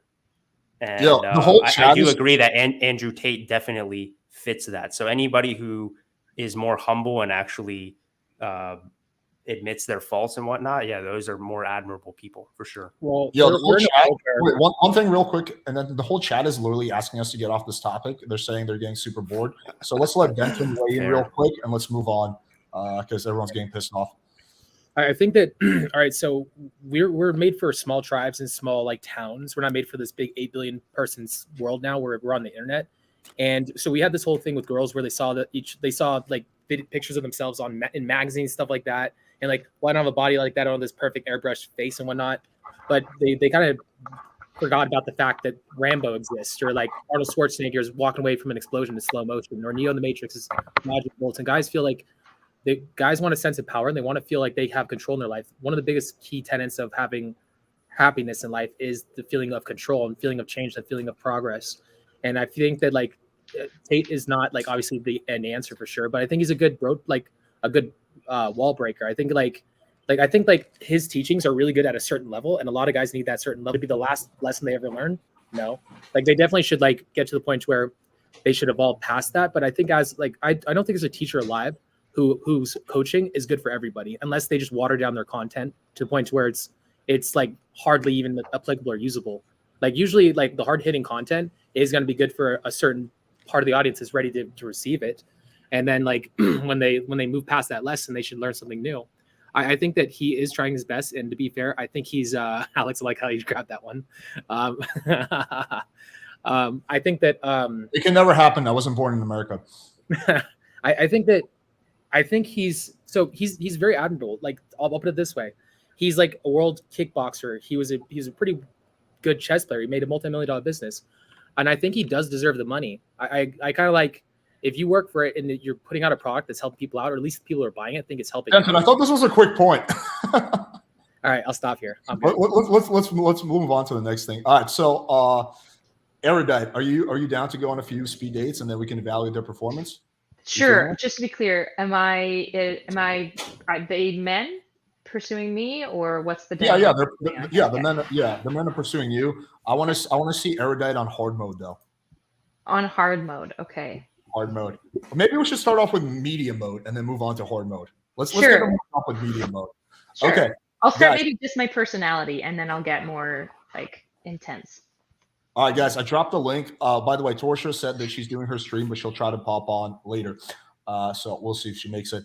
Okay, guys, so I dropped the link. So, yeah, shoot your best shot with the lovely Not So Erudite, i.e. Kyla, i.e. or our local Blue Pill correspondent, i.e. I don't know. Man, Blue Pills would fucking... I've been called, so Torsha's community called me a cultural communist, which is hilarious because I have communists in my Discord who would love if I was a communist. And also, I'm not Blue Pill. I fight with Blue Pills all the time. No, I know. Yeah, this guy. Yeah, no, for sure. I think you're pretty based. Like, I think I probably agree with you on like 90% of shit, Kyla. And you're wrong on 10%. Yeah. Perhaps. And I think that part of that 10%, 8% of it is involving Andrew Tate. Okay, cool, guys. I dropped the link. Don't all be shy. So jump on. We're not going to do this forever. So limited time. First come, first served. Everyone's saying Erudite is based. Extra date. Oh, we got a modern day debate in the house. Yo, what up, dude? Oh, hi. Hi, James. Yep. Yo, James, if you want to pop on, man, I can shoot you the link. He's a good Christian boy. He was not going to go on an e-date with me. Wait, James is Christian? I thought so. I might have just spread some false information there. Yeah, you just doxed him. His religious beliefs. How dare you? I'm joking. I don't know. He just seems like a very well-to-do, like, Christian lad, but I could be wrong. Well, like I do very much like how he runs his channel. He is truly objective with the debates. He does a good job moderating. He's not biased. He puts together some really good, discussions. Yeah, I mean, I like the guy. I told him that he should come on my channel. I can debate him because he never gets to debate. He always has to moderate. So yeah, that's true. What are we talking about, James? We're talking about, I don't know. This has been kind of all over the place, but we're talking about the pickup artistry. Sneako versus Tate was the Sneako versus Tate. We moved on from that one, and now we're gonna have guys going up virtual speed date with Kyle. So we're all over the place today. Would love to see Ross Jeffries do the speed dating. Good idea. I'll reach out to Ross actually. Wait, so really quickly on the pickup artist topic, look, Ross Jeffries, Mr. Markovic, mystery. I think the methods that they use, you should look at them as sort of like, well, where do they end up with their lives using their methods, right? So if you guys know Ross Jeffries and Mystery's current life situation, I'm not going to delve into that too much because everybody has what they want to accomplish in their lives. But if you implement their methods, you'll probably turn out how they did. I'm just putting it out there. You can pick and choose. Take the good stuff and leave out the bad stuff. I do think there's a lot of value in what Ross has to offer. I don't know. I did a complete 180 on him after I had him on my podcast. I didn't have a good impression of him because I ran into him in Vegas once, and me and my friend thought it would be funny to troll him and pretend to be like fanboys, and he was just like too easy to troll. So we're like, "Oh my God, Mr. Ross, I'm such a big fan of your channel." And he's like, "Oh, this," and he was like with his niece or something. He's like, "Oh, yeah, this happens every time. These guys, you could never get rid of them." And we're like, Ross, we're fucking trolling you right now, man. Like, oh no, that kind of like made me think, like, okay, maybe it's not that socially inept. And then also my buddy was standing in front of him in line like a while back, and he was like, "Hey, Ross, nice to meet you, man. I read your book." And Ross is like, "Yeah, thanks, man. So are you gonna buy me coffee?" My friend is like, "What? Like, what are you talking about?" Whoa. He's like, "Well, you're a fan of mine, so you should buy me coffee." And my friend's like, "No, dude, I'm good." But after I had him on my stream, I kind of did a 180. All right, we got the first guy. Yo, what up, dude? Yo, I'm finally on here. Nice. All right, so been on here for a while. You ready to go on a speed date with Kevin Ray Wilder? Why not? Hot. It's gonna be sexy. Kev? That's what everybody really wants to see. That's why your chat hates me, Alex, because they all secretly want to date me. That's really what it is. Yes. They always talking about my hunter eyes and shit. Man crush on it's all right. All right, so Joseph, so here are kind of the rules. So me, Okay. Kevin, and Denton are gonna take self off for 5 minutes. You have 5 minutes. Just pretend like you're, I don't know, you're meeting Kyla for coffee. You have 5 minutes to seduce her, and yeah, just do what you would normally do in that situation. What's his goal? Is he trying to get my number, or is he like trying to get me to go back to his house with him? Just seduce you. I guess like in 5 minutes, it'd be really hard to go back to your house, but maybe set up a date with you. Set up a second date with you. Maybe that's probably the most realistic. Well, usually what we do, Alex, I mean, it's your thing, but I'm pretty sure you always ask, like, would you go on a second date with him? Yeah. Right. That's sort of the way to do it. I didn't know. I mean, unless you're trying to do something different this time. No, that's the same thing. Yeah, it's basically. No, there's a debate. Oh, wait, did you think it was a debate? I thought, yeah, because I thought it was debating pickup artistry in 2022, wasn't it? Oh, I already passed that, I guess. I mean, that could be a fun date topic, to be honest. Yeah, right. Yeah. Oh, okay. Big a misunderstanding. debate date. Yeah. Yay. What exactly? I'll do the speed date. That's cool. All right, cool. All right, cool. Let's do that. Yeah, I think that's gonna be more fun. Okay, so yeah, we're gonna take ourselves off. So yeah, basically the goal is like you're not gonna pull a chick in 5 minutes more realistically. So unless you're Denton, of course. Like so you're gonna you basically try to like seduce her as much as possible so that she would be likely to go on a second date with you. That's basically that's like, I can. Right. All right, cool. We're gonna pop off. Let's go. All right, nice. All right. So all right. So this is like the first time I've done speed dating since 2008. And it's the first time I've ever done what's it called? First time I've done any virtual date ever. So keep that in mind. Nice. I know. Yeah, but what you been up to? Well, I don't know the setting, but let's assume I'm in a coffee shop. I'm just drinking coffee and getting some work done. Okay, yeah. How's your day been going? It's mediocre. Yeah. Mediocre. Yeah. It defined mediocre, like nothing, Mid. like boring or like till I show up, right? Not bad, not good, just normal. Not Just a bad, normal not day. good, just normal. Right on. Cool. Awesome. I don't know. I mean, I just got done last night. I don't know how much you're into bowling, but I was in bowling league last night. Bowled pretty good. I don't know. Yeah. It's so crazy. Like there was just like 230, 240 average bowler. I was like up against in brackets and I beat him. He was like complaining about it to everybody. And I'm like, really, dude? You beat everybody every night. I don't know. What hobbies you got? I go to the gym a lot, Nice. and let's see, what other hobbies do I have? I used to rock climb a ton as well. That was super fun. Nice. Yeah, rock Sometimes climbing is cool. Yeah, the gym I go to has a rock climbing thing, and like I try to like beat my previous time every time. It gets really addictive. Like there was one day I went in there, like I'm like, okay, I'm gonna do legs. I'm just gonna do legs all day, and I'm like, oh, okay, I'll go on the rock climbing thing for like a warm up. 45 minutes later, I'm still trying to beat my previous time on the rock climbing thing. That's fair. What? How big is the wall? I'm sorry? How big is the wall that you're climbing on? It's about, oh man, I don't know. I haven't really noticed because like I don't really notice that kind of thing. I don't notice that kind of thing at all. Especially since I just want to see how fast I can get up it. You know what I mean? So not even an estimate. Okay. How long does it take you to get up the wall? Usually takes me because I'm kind of out of shape. So it takes me like 8-10 minutes. Like there was one day where I just had an off day one day and it took me like 15 minutes. I'm like, really?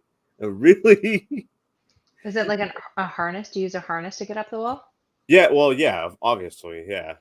Okay. Yeah. Yeah, I do bouldering. So bouldering is harness-free climbing. Yeah, that's right. That's right. Yeah, I've heard of that. No, the one in my gym is like they give you a harness. They don't do the whole boulder thing. That's cool. I don't know. Whatever. Yeah. So where did you get? All right. Wait. Yeah. So that's cool. Awesome. I don't know what else you do for fun. You gotta do something more for fun other than go to the gym. Go to the gym. Going to the gym is the most fun thing in the world for the most part. But still. Yeah, I mean it's more of like it's a hobby, but a chore. A chore. Yeah, kind of. I mean, yeah. Yeah, right. It's basically a chore, more or less, to like stay in shape. Trying to think, what else do I do? I'll tell you what, all the fast food joints around the gyms and where I'm at, they make it seem like a chore because like as soon as you get done working out, there's like 8 million fast food joints around you. It's like, go cheat on your diet right now after you work out. Yeah, that's All true. right. I got feedback, but who wants to go first? You want to go first?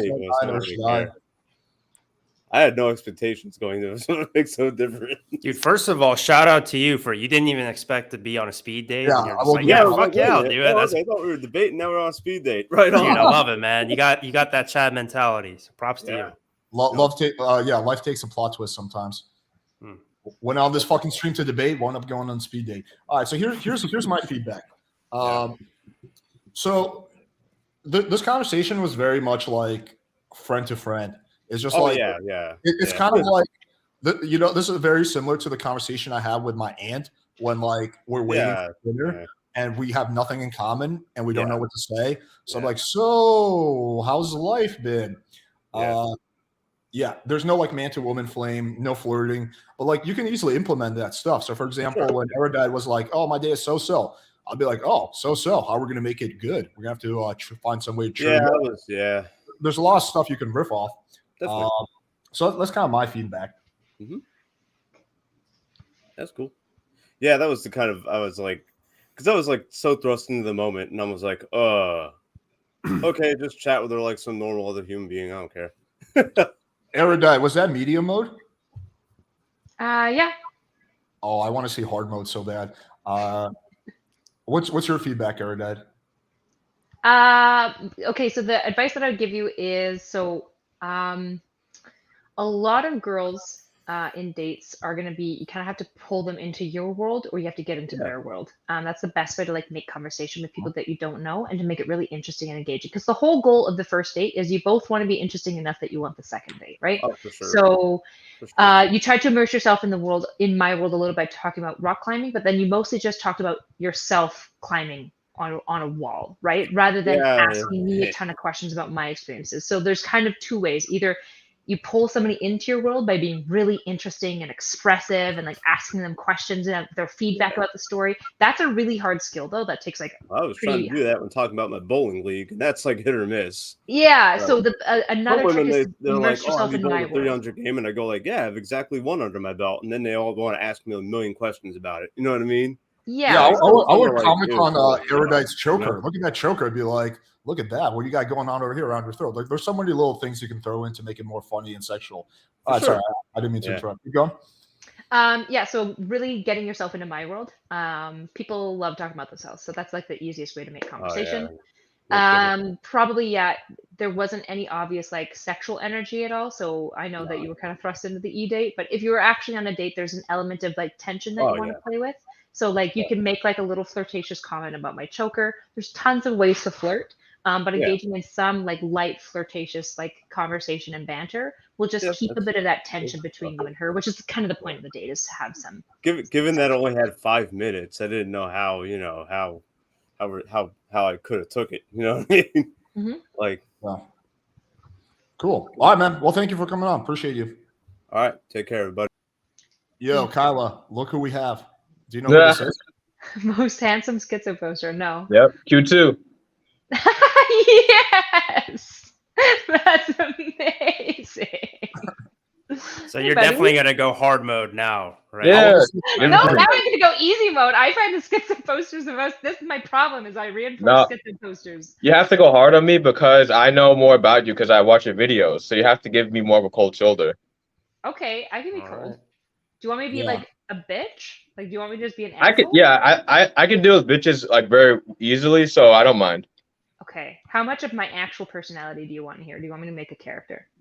80%. 80% of your natural self. Like, be, inquisitive and all that shit, but like, be kind of a bitch about it. Like, give me a lot of shit. But if I get a little bit better at it, then be like, okay, I'm gonna actually show my personality a little bit more. Like a lot of like kind of like a club girl.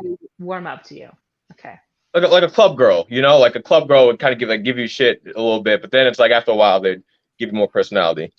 Okay. Finish him. All right, cool. We're gonna hop off. All right. Yeah. Not so Erudite. Okay. Hey, how's it going? It's fine.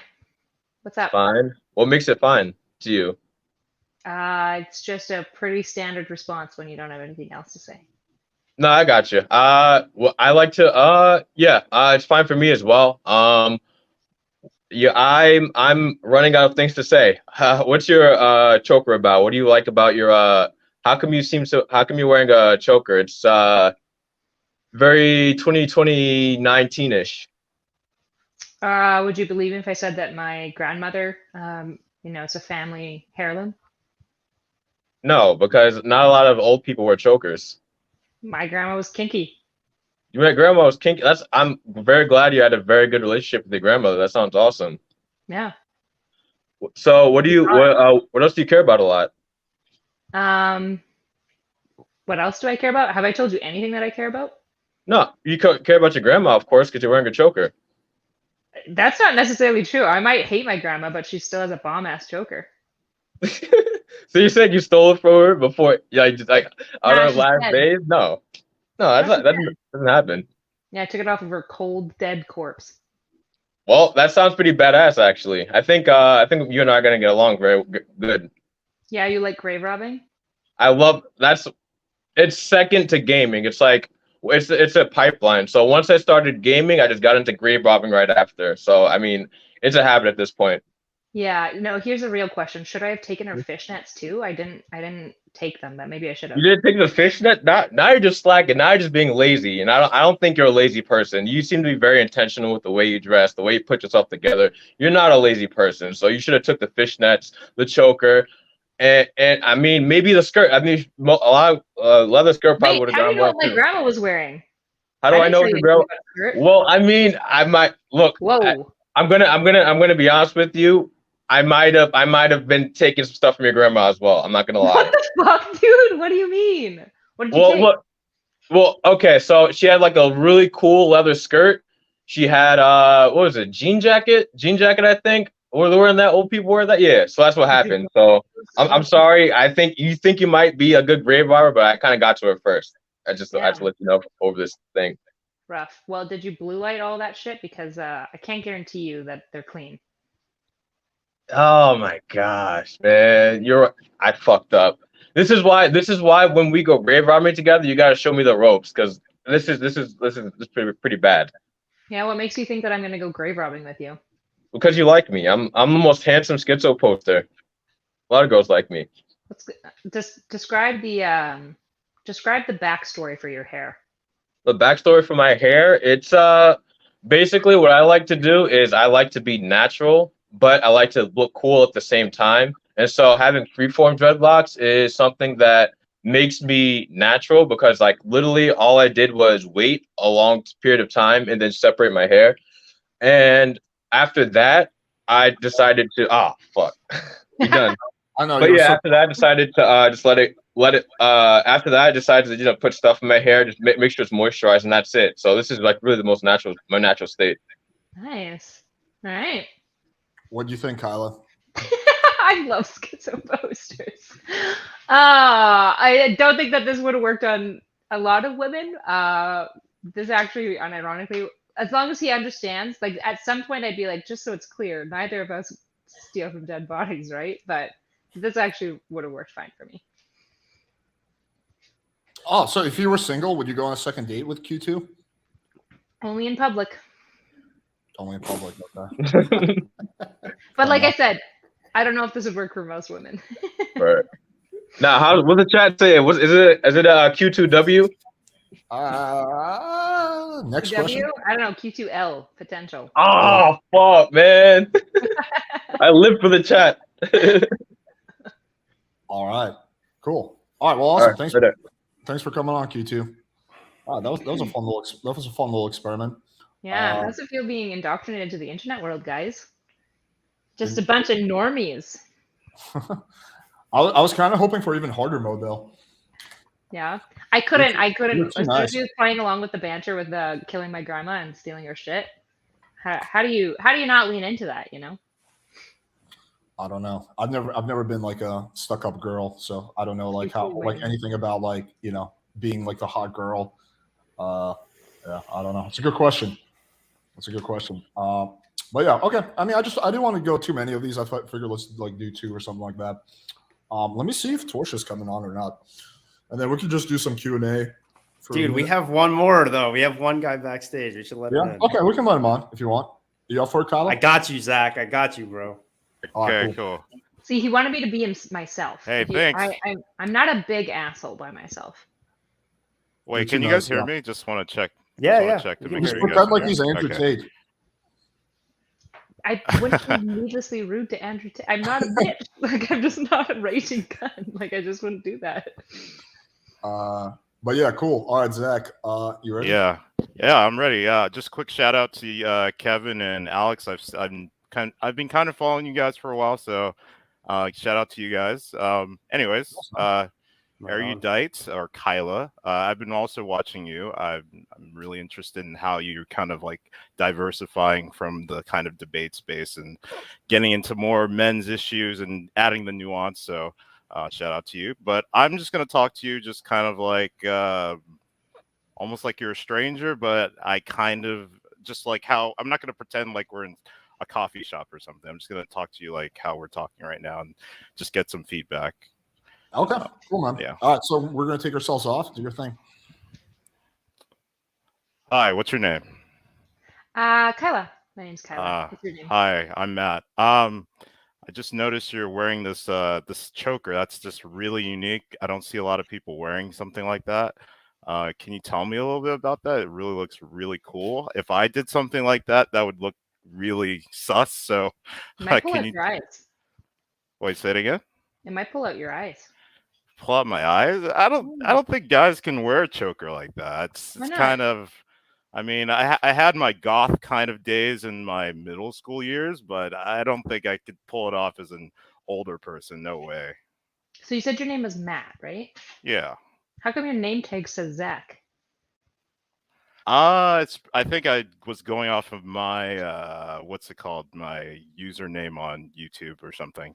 Yeah. Okay. It's like a shorthand, so I guess I just doxed myself, doxed myself. Yeah, so Matt is short for Zach. Makes sense. Yeah. Anyways, yeah. So I mean, what brings you to this side of the internet? Let's just start with that. Well,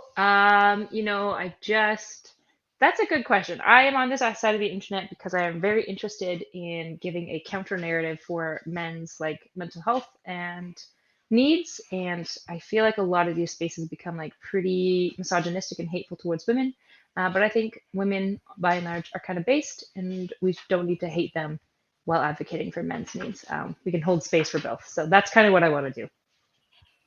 Yeah, I hear that. I mean, it's just been really tough for guys. I mean, I've been kind of in these kind of spaces, kind of watching, learning a little bit, and it's just it's very rare that you find a woman who kind of has the nuance, isn't completely triggered and reactionary on the opposite side, but can also see kind of some of the benefits of some of these I guess red pill advocates. You can kind of suss out the nuance. So I definitely appreciate that. Yeah, this is supposed to be. I'm approaching you because I think you're attractive. I just noticed something about you.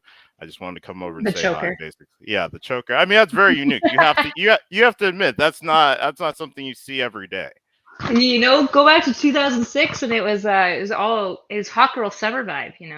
Yeah, exactly. I mean, it's 2022. You don't see that anymore. It's so. Yeah, I just never grew up. I'm like Peter Pan, except I'm Peter Pan who wears chokers. He never grew up, huh? Interesting. Yeah. True. Yeah. Well, I'm gonna get back to the rest of my day. You have a good one. I'd like to get your number. This is just me pretending like I'm trying to go out. No, you're trying to get me to dox myself, like you doxed yourself. I know you already caught you have like your certificates on your wall. You've already doxed yourself. So. They're greened out. Nobody can really tell. I'm so safe. This is actually a VTube. This isn't actually my face. Oh, I see. Very sophisticated VTube. It's like a high res VTube, like better than Code Miko. Cool. Oh, it is. I paid like 10 grand for this shit. All right, sure. All right. How did it go? Are you in love? Are you Probably asking not. Matt or me? Either or. Both. I mean, I'm a fan of Kyla, so I mean that's I wouldn't say I'm in love, but I respect what she's doing for the space, definitely. I'm in love. Oh. Hardcore. That's cap. All It right. was good banter. It was a good exchange between both like light, like kind of soft, bantery, flirty stuff, but also like a little bit of like serious conversation, which was nice. Would you go on a second date with Zach/Matt? Yep. Definitely. All right. All right. Cool. But All right, Thanks, cool. guys. Wait, would it have to be in public, or it can be potentially not in public? I mean, my rule is the Gotta first be. year always in public. Yeah. To be honest, I'm pretty big on safety. So Okay. yeah. I have a Women- quick women and que- safety. I have a quick question for Kevin and Alex, and I believe Denton. I just got introduced to him recently. Denton, What do you guys think about, like, in terms of just like when you first approach a woman? Does it always have to be like turn on the sauce, or is it okay to be kind of like just casual? I'm trying to see if we even vibe a little bit. Does it have to be like Casanova like right away, or can it be kind of casual, just social? I think it could be Like, as in, like, casual. how direct should you be with like escalating and whatnot? Yeah. So, in my opinion, again, take it with a grain of salt because I'm the non-dating coach, dating coach, or whatever the fuck people want to call me nowadays. But what I would personally do, and I remember actually Avery, A.G. Hayden, when I was in Vegas with him, he was telling me about this, and I totally agree with it. It's like you can and should be way more aggressive at night, especially if you're like in a nightclub or a bar. But then during the day, it's kind of odd if you're escalating too hard. Like, you can definitely say that you find her attractive, but I wouldn't go like super sexual during the day. I don't know what your thoughts on that are, Alex. Well, I mean, yeah, you can be casual, sure, but you do have a limited time span to make an impression. So if you're just like too casual and you never get to the point and you never like seduce her, then eventually she's gonna have to go back to doing whatever the fuck she's doing. So I think you get a limited time to make a good impression. So you want to make the best one in the shortest time span. All right, fair enough. Thanks for having me on, guys. Thanks, buddy. Thanks for Take coming care. on, man. Thank you. Good night, Zach, Matt. Chat came up with a really good name for him, which was Watt. It's a good mixture of Zach and What? Why? Yeah. Where's the W come from? Zach, because Matt? he was winning. Oh, okay, that makes sense. All right. But you were not hard mode. You were like moderate mode at best. I have a really hard time being super hard mode because it's just like in public, I've just like so much socialized myself to just not be like super cold for no reason. It's hard to like get myself in the headspace where like I think a lot of women often are when they're like ootin' and a bootin' in public, where they're like where they're kind of like grumpy and intense and just like not as nice. I have a hard time getting back there. To Watt's credit, because we're calling him that now, I think he came in with like very good positive energy, very friendly. It's kind of hard to be a bitch toward that, even in like a role play setting. So yeah, I do think it's a double-edged sword because that is setting him up to potentially get friend zoned. No way! Look who's here, Nicole. I know. I dropped her the link. What up? Okay, right on. Look who it is. Who is it? Hi.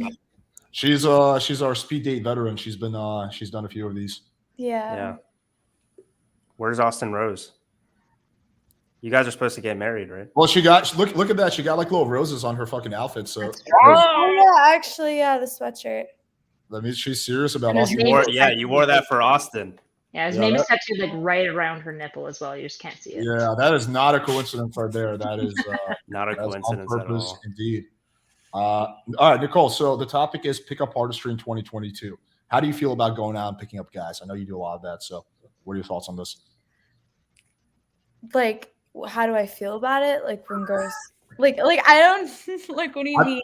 Have you ever been approached by a pickup artist? No. Have you ever been approached by a guy who seemed like they were using like really weird, corny lines? Yes. Okay, it was probably a pickup artist. What was that experience like? I mean, you could kind of tell that they use it on a bunch of people, and I would just kind of be like, "You're like, that's gonna work on me." Like, I don't know. It's just really unoriginal. I feel like maybe if it was a little unique, the lines that they use, but it's just kind of a weird experience. I don't really like it at all. I don't like pickup lines at all. What is the best game you've ever seen in your life?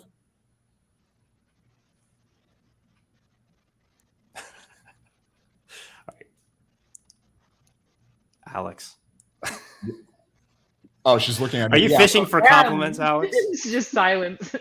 Not including me, obviously. Who's the best looking guy? No. What's the best game? Like, what's like an experience you had where Guy's game was so good it just blew you away? Oh, I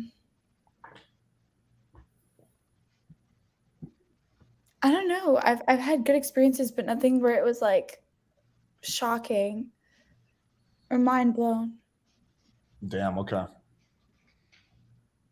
I Kyla, think, Yeah. show her some mind blowing game. Kyla and Nicole speed date. Let's do Is it. Nicole interested in women? I gotta if I'm starting at disadvantage or she is not at all attracted to women, that's gonna be a little rough. I could try, but that's Nicole. gonna be like that'd Nicole, be like look We at say how yes. cute Kyla is. She's got that choker. She's got the black hair. She's got the goth look. I mean, how could you say no? And the little tank top. that's true. And the little tank top, Little bitty tank top. little itty bitty tank top. Are you into girls at all, Nicole? Like even 1%? Why?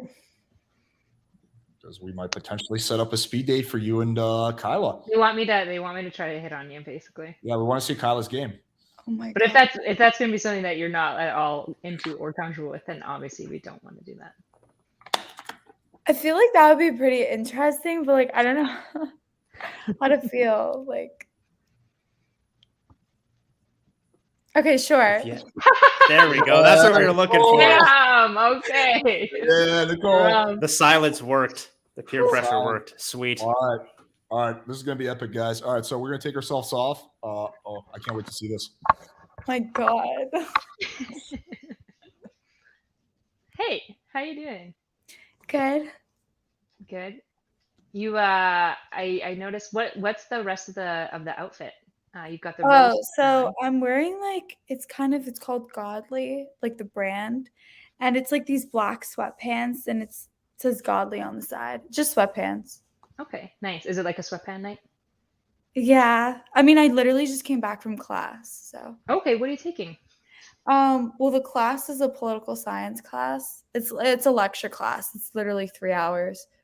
Wow. So Yeah. smart and cute. That's very impressive. Thanks. What did you learn tonight? Today we just had a guest speaker, but we were just kind of talking about like partisanship, how usually people that stay with their political party, they don't really switch sides and they're kind of their loyalty to their party and how these were formed and just kind of like simple things like that. Yeah, that's so cool. That's super interesting. What got you into poli-sci? Honestly, probably politics, kind of just like everything that you kind of see observational. And I just honestly started to develop a passion and I really like to argue people, kind of hear other people's sides. And there's a lot to it. There's economics, there's social issues and stuff like that. So are you going to become like a big time streamer and fight with people online, or what's your goal? Don't know if I'll be doing that because I think I'll get like too vicious. Like, yeah, I feel you're like gonna get too vicious, really. I'll get too frustrated where I'm just like, I can't do this anymore. Really? YouTube Okay. was never my thing. I was more like I would watch YouTube videos, but Yeah. I don't think I could be a YouTuber myself. So you got like an edge to you. You're a little bit of a spicy person. Yeah, like I can. Man. Like I'm really nice, but I don't know. I don't like controlling people. I don't like people that think that they're always right. I don't like people that are rude. Mm-hmm. Fair enough. Those are good things to not like. So you're kind of like, because you seem very sweet at first glance, like very sweet, Yeah. very kind. But you've got a bit of an edge to you. So you're like the bunny with like the hidden sword below your jacket. Yeah. I like that. What's you've got a necklace that I keep noticing. Oh yeah. What It's is her that? name. Oh, okay. That's super cute. Just Yeah. Nicole. Oh, well, in a different language. Oh, really? Wait. Okay. This opens the door to a whole other conversation. What language? Oh, Russian. Are you Russian? Mm-hmm. Were you originally from Russia, or is your family from Russia? My family. So I'm first generation. I was born here. Oh, okay. I mean, that explains why, you got the classic Russian beauty, the blue eyes, the nice big lips, beautiful blonde hair. Thank Okay. you. When did so your family moved here, you were born here. So do you speak full Russian as well? So I used to speak fluently and then I started ESL. So now I speak almost fluently, but I understand fluently still. Okay. That's crazy. Yeah. Very, so smart, double smart because you speak multiple languages. Wow. You got quite the high tier resume, girl. Yep. Honestly, I'll just keep expanding it, Just got more Yeah. to find. Okay, well tell me more. What else? What else do you have under this belt? What is hidden below the surface, below the rose jacket? I don't know. Like, it was just funny that you asked me that because I was like talking to one of my friends. Well, we're in the same class. And we were just kind of talking about like what happened in class. And she I forget what it was, but we were like talking about just guys and relationships. And I ended up telling her like a secret that I'm not I'm not embarrassed about. I'm proud of it, but it's just kind of like people always ask like, oh, why is that? And I'm just like, I was telling her about like my fears and she was like, I would have never guessed that from you because you seem so out there. You're not scared of shit and that you're very vocal and like very social. And yeah, I don't know, what you said reminded me of that. But Yeah. I don't want to say it out here and then everyone's going to know. So wait, everyone's gonna know what? the secret. So. Oh, okay, that's fair. That's fair. Yeah. Okay, yeah, you're definitely the type of person then that's more than meets the eye, which is super cool. Thanks. Especially because what meets the eye is also pretty top tier stuff. So yeah. Okay, so you speak multiple languages, poli-sci, hobbies, any interests of any sort? Singing, writing, reading, working out, listening to music, trying different places, very adventurous. I love like go-karting, amusement parks, skydiving, ziplining, jet skiing. Okay, so you're super adventurous. I love that. Me too. Gymming. Okay, tell me about your gym routine. What do you like to do? So I used to do Pilates. Really love that. Okay. Yeah. Okay. It's really Are you very great. flexible? What? Are you flexible? There's one move that apparently, I don't know, like when I started Pilates, everyone was like, what the fuck? Like it's the one where like you're on the reformer and you have to open your legs like that. And Yeah. it's just like, I'm not someone that like super flexible. I like can't even do a cartwheel, but for some reason they would just open all the way here. And I remember like the instructor was like I don't even I just don't know. Like Everyone's like, the wait. only flexible thing that I've got going on. Do you include this on your Tinder profile at all? Like, do you let people know? Yeah, like, no, hey, imagine I'm like, hey guys, so like, by the way, the one thing that I've got going for me. I'm really good at spreading my legs. Yeah. Literally. Okay, Pilates. Do you still do Pilates then? So I did before I moved here. I'm from Jersey. And I was doing it every day, but then I kind of just like when we moved here, you have to like renew your membership. So I just, I was going to school and I don't want to say forgot about it, but kind of. And I have to get back into it, to be honest. Yeah. Because it was so good for you. Yeah. Have you ever done yoga? Because Pilates is a lot like yoga, right? Yes. But yoga is less body weight and there's more like springs and resistance bands and it's more like strength training. Yeah. Yeah. So it's a little different. Interesting. And then just so did you say skydiving? Yeah. Okay, what? No way. Tell me about that. I love that. Like I like anything where there's like you feel like you're gonna die, but you're not gonna die. Do you know what I mean? A lot of people are scared. That's hilarious. Okay. Yeah, no, a lot of people are scared to skydive or zip line because they think that, oh, I'm gonna die. Or like same with people that fear planes, like flights, right? But I don't know. I just like the rush. Like okay, so like the closer you are to death, the better. As long as you're as not if to die. I'm scared, but I'm not scared. Right. Okay. So like amusement park, what is your favorite ride? Roller coasters or drop of death? What do you prefer? I would drop of death. Really? I hate skyscrapers. Like that's the thing. Because skyscrapers, there's nothing to it except you're going down and you're going up. Like that's literally it. It's terrifying. All right, I let that run a little bit longer. That was very, very entertaining to see. That was like an actual date, not a speed date. You guys I are know. so. I was like very like she was asking me good questions. I was like, You guys are so cute together. You got like the black Hey. hair and the blonde hair. It's like fire and ice. Oh my god. Yeah. You guys are a perfect match for each other. You guys should totally kiss. We just need a redhead, and then we're like the perfect like trio, and we can just I think kill, I might It'll be like what is it? okay, one of those. Kill Bill or whatever. Charlie's Angels. Charlie's Angels. Yes, that's it. I was trying to think of what it was. Yes, Yeah. Charlie's Angels. Yeah. That was very entertaining to see. Can I be here's- obnoxious and thank two of my raids? I just got two big raids in the middle of that night. Yeah, So sure. make sure. DGG, thank you. Hello. Sneako fans, hello. You guys don't know how much fucking water carrying I was doing on your behest, on your supreme lord and leader, Sneako. So you're welcome, and thanks for being here. Make sure you like the stream. Let's throw it out there. Kevin, you were saying that Sneako is in Erudite's chat, right? Yeah. Sneako, Come on, bro. Kylo was We were talking about you earlier. Kylo was defending you really hard, but I don't know. I'm not convinced yet, so you should come on. Yeah. Okay. Back to this. So yeah, I thought it was really interesting. You know, it was pretty clear that Nicole was like kind of uncomfortable at first, but you did a really good job of like making her comfortable. Like you could tell that she went from being kind of like, who is this girl, to like, oh my god, we're gonna go shopping together forever. Yes. not like who is this girl, but I was like, Well, not because of her, just because the fact that like it was like oh like a date. Do you know what I mean? Just said an e-date with a woman. There's like multiple layers of confusing. Austin so- Rose is Here- in look the who's here, chat. Nicole. Oh my god. Oh shit. Hi, Austin. Austin's feeling. This is why you wore your rose shirt, right?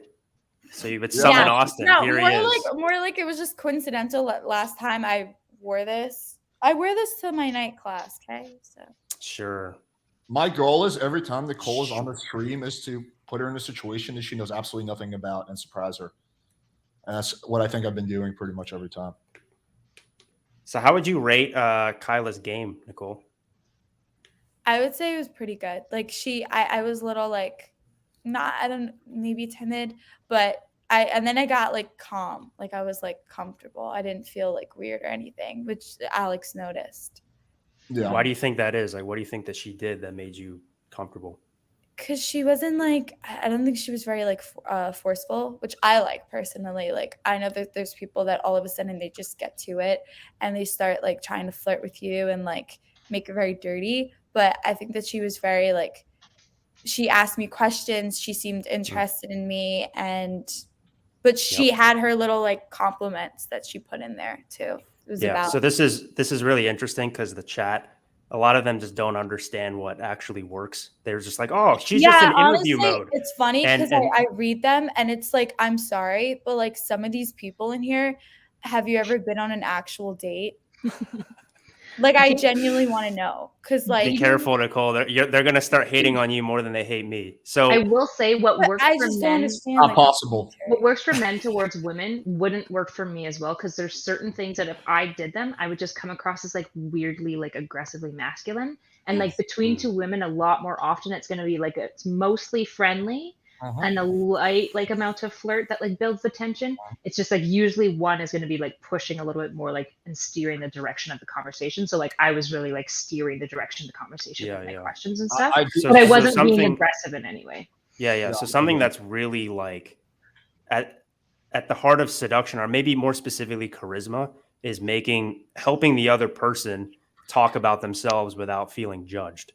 And you did a really good job of that. So you have a lot of like really in-depth questions, right? So you started kind of surface level, but then you even like said in your words of like what's underneath, right? Like you were digging deeper of like who she really was. And that's a very underrated thing that a lot of guys would be like, oh, well, you're just interviewing her. It's like, that's how you do. If we agree that dating is sales, that's how you do sales. You do sales by asking the right questions that really dig deep to the core of who that person is. And then that person associates those good feelings with you. So I thought you did an excellent job. But Erudite, here's the question. How would you, after some time had gone by, how would you make it sexual? A lot more. So this is the issue with the e-date stuff specifically. It's going to be a lot more body language stuff that I would use. So it's going to be a lot more of like, like running a finger down the arm, like touching the arms and stuff like that. Like making certain like kind of fluttery eye contact.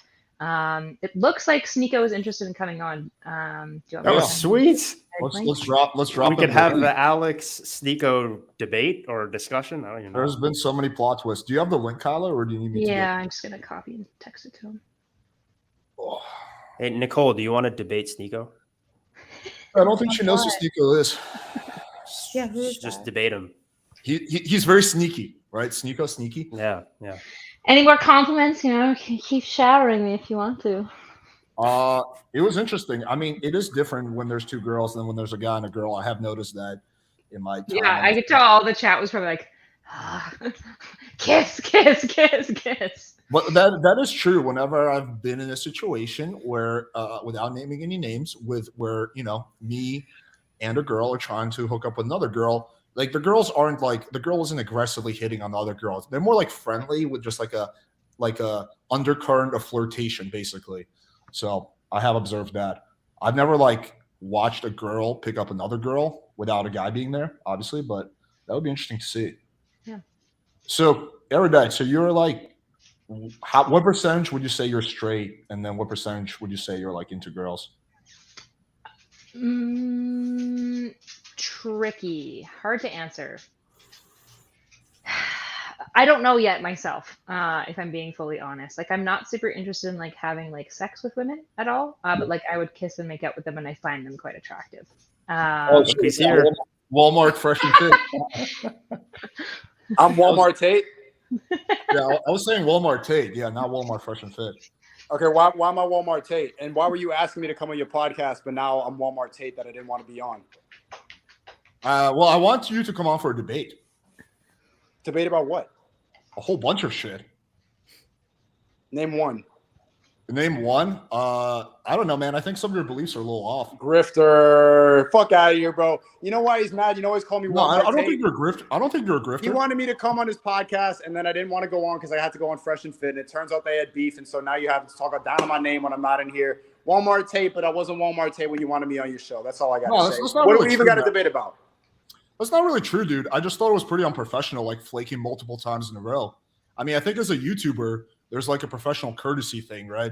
Which I think most YouTubers extend. So flaking last minute after someone announces the event is I don't know. I think a shitty move. I had other things to do. Yeah, but don't you think it's a little shitty to let someone make the event and then just flake last second, and then your excuse is oh, dude, they have more clout. Sorry, I don't know. Yeah, I had to be on a bigger podcast. So, but that makes you a clout chaser. No, I know them. I don't know you. You're basically saying I want to collab with people who are more clout. Clout is more important to me than my word. No, not their clout. The fact that I know them, I've been on their show for months, and I don't know you. And there's less benefit to go drive out of my way to be on your show. And you can see the effect now. You calling me a clout chaser, but you're talking down on my name when I'm not in the call. Well, yeah, because I can't get you on the call because you're flaking left and right. I'm here right now, and you said you want to debate. What you want to debate about? What I want to debate about, I mean, it is kind of last minute. I was going to go through your content and write out ideas. I don't know. We can debate about. I think your take on politics is a little off. I think that you complain about the system a lot, but then your advice is well, I don't want to engage in the system. I don't want to vote. I think it's a waste of time. So I don't really think you have a leg to stand on complaining about the system if you're not willing to vote. No, I'm willing to vote in a state like Florida. That's why I moved here. But in New York, it means nothing because it's 99% Democratic and it's not going to have any effect. Yeah, but you're advocating when I watched your stream with I forget who it was, but you were saying that oh, I think voting is a waste of time. I don't want to vote. I think it was a Destiny stream. You were saying, oh, it's just such a waste of time. I'm not going to go vote. And that's I don't know. I think that's okay, but then don't complain about the system. Yeah, but politics and voting means you can only complain about the other side because you're pretty much saying that you agree with the other stance. I want to complain about all of it as a whole and critique the whole thing, not one side and not be I'm left or I'm right. Just the whole system is broken. Yeah, I agree with you. The system is broken, but you're not going to fix the system if you're not going to engage in the system. No, don't you agree that talking about the stream and talking to people with thousands of people live is way more effective than casting one vote in a state where it means nothing because of the Electoral College? They're not mutually exclusive. No, but saying that I can't talk about politics and I don't vote is pretty minimal because I have a voice that has way more power than most people when you have a stream. When you talk to people directly, you can have an influence that's much greater than just getting an I voted sticker on your T-shirt. Right, but when you're saying that voting is a waste of time, you're basically encouraging your whole audience that they shouldn't vote.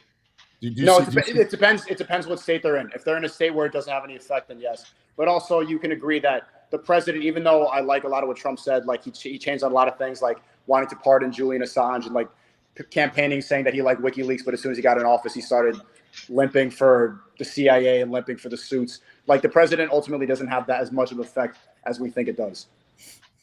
Yeah, but it's not just presidential election. There's your senator election. There's local elections, all kinds of elections. And as far as I understood, your position in Destiny's stream was like voting is a complete waste of time, but the system sucks.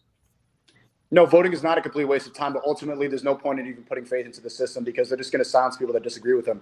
A U.S. Senator of Michigan just played me in a Senate committee and said that I'm promoting hate speech and terrorism. Basically, they don't want people like me to talk. The whole system is against me. It's not left or right. It's just people in that sense of power don't want people like me talking. Right, but how are you going to change the system if you do nothing about it, if you don't go vote? Like doing a live stream, you're not really going to change anything by talking. No, I change people's minds. You could wake people up. You could have a way wider reach by talking to people rather than going into a poll and voting and thinking that you're doing something. But don't you think it would make more sense to, in addition to talking to people, to encourage them to go out and vote for issues for people like, I don't know, Tulsi Gabbard or someone like that who's anti-establishment? Yeah, Tulsi Gabbard's good, but there's not going to be enough of a push because the truth is the vast majority of people are only going to vote for the people that are being really pushed hard, like the Hillary Clintons and the Joe Biden. Tulsi Gabbard's never going to get enough traction to really make a difference. To make a difference as an outsider, you got to be Trump. You have to be wealthy. You got to be rich. You got to be provocative. You have to trigger the entire media. Tulsi Gabbard is just too tame enough to really get. She would never win.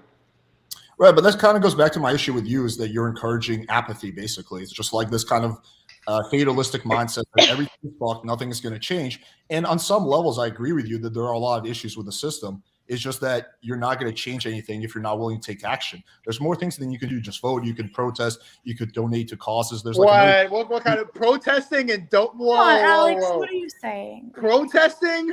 Dude, I'm not saying I'm going to protest. I have better shit to do. Petitions? Did you hear that echo thing? I'm just saying there's shit you can do. And when you're just like encouraging apathy, saying like, "Oh, dude, like nothing's." All right, man. You go protest for climate change and sign some petitions and donate to Ukraine, but that's just not going to do anything. I'm not going to protest, dude. I got way better shit to do. I'm just saying you could. So you said that because that's what makes people feel better and makes them feel like they're doing something. But ultimately, we know that's a giant waste of everyone's fucking time. So you're saying engaging in politics in general in any way is just a waste of time? Protesting is not engaging in politics. That's going outside when. Okay, take protesting aside. Just take like any kind of petitioning. Let's just take voting in local elections and voting in federal elections. We talked about that. I said that in some states where swing states it could be effective, but ultimately no. Okay, so your position is that it's mostly useless, but in some situations it can be useful.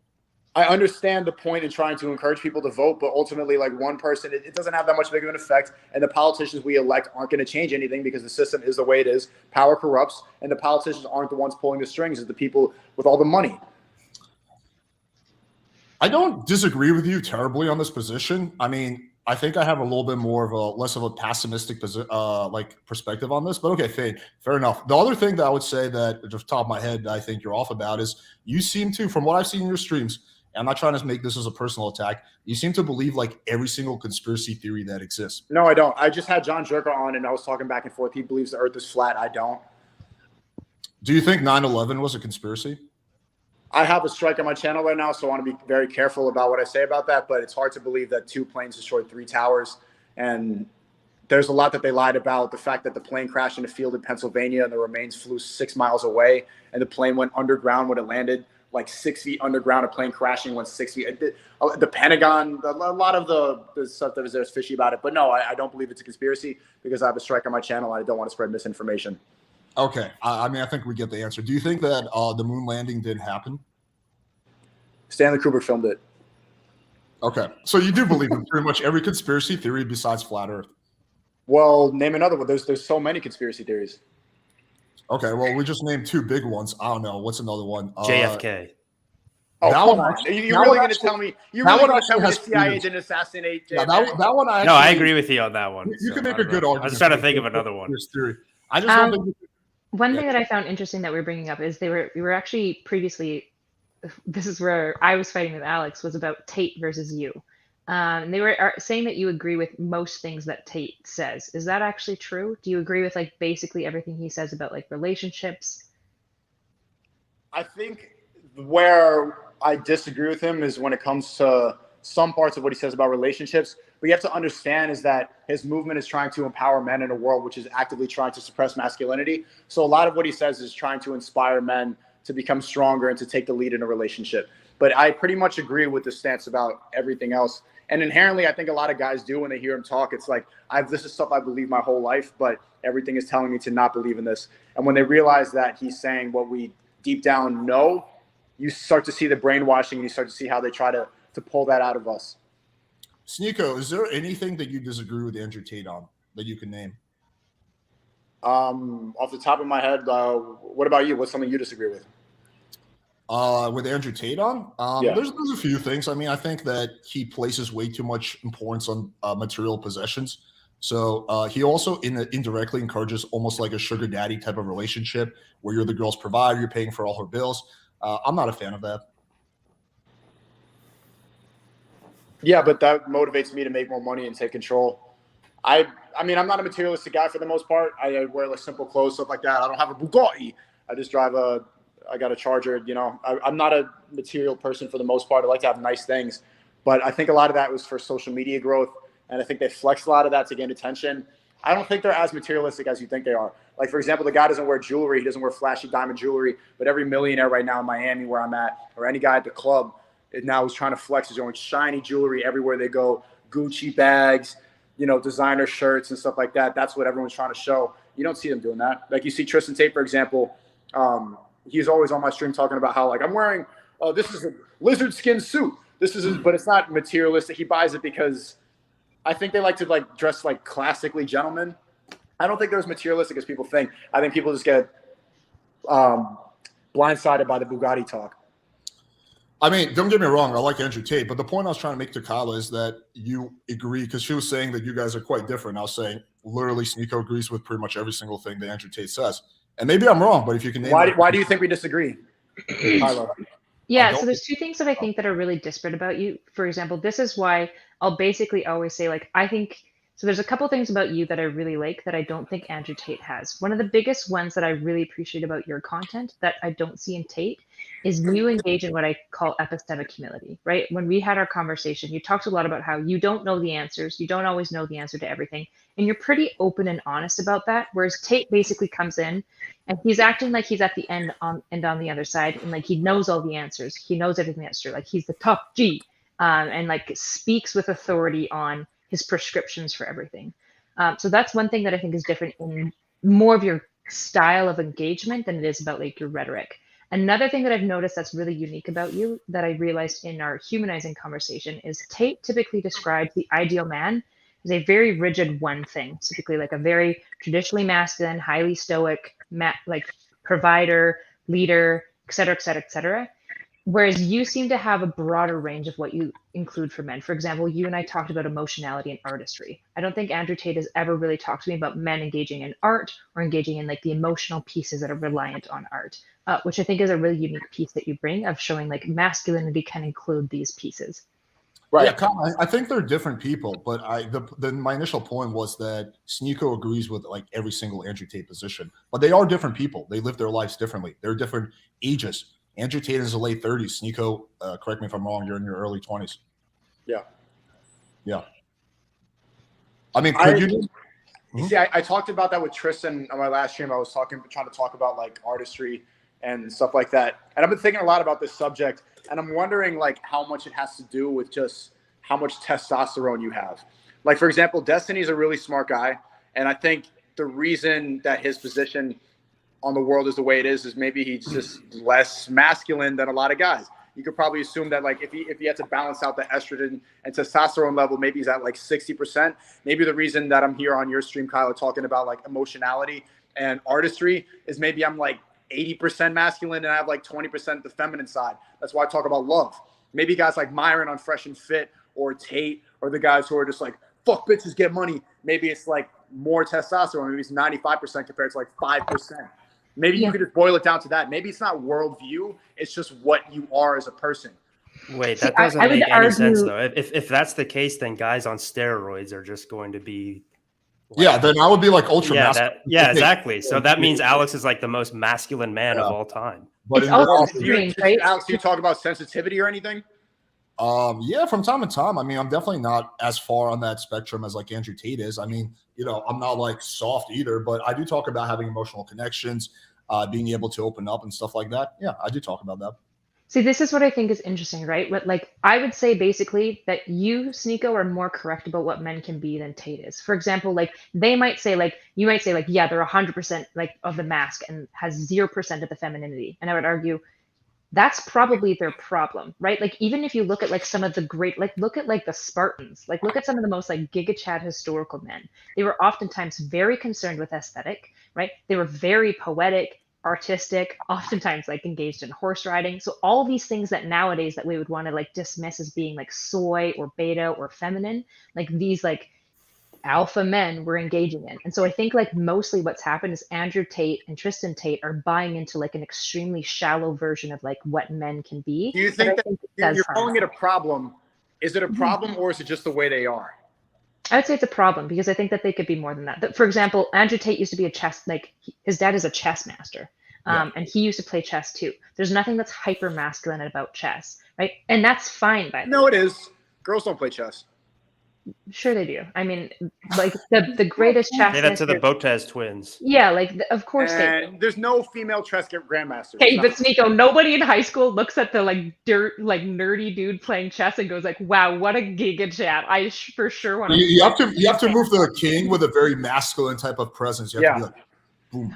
But when you think of the chess club, do you think of a sorority or do you think of a bunch of dudes? No matter how nerdy they look, is there any girls in the chess club when you picture them in your head?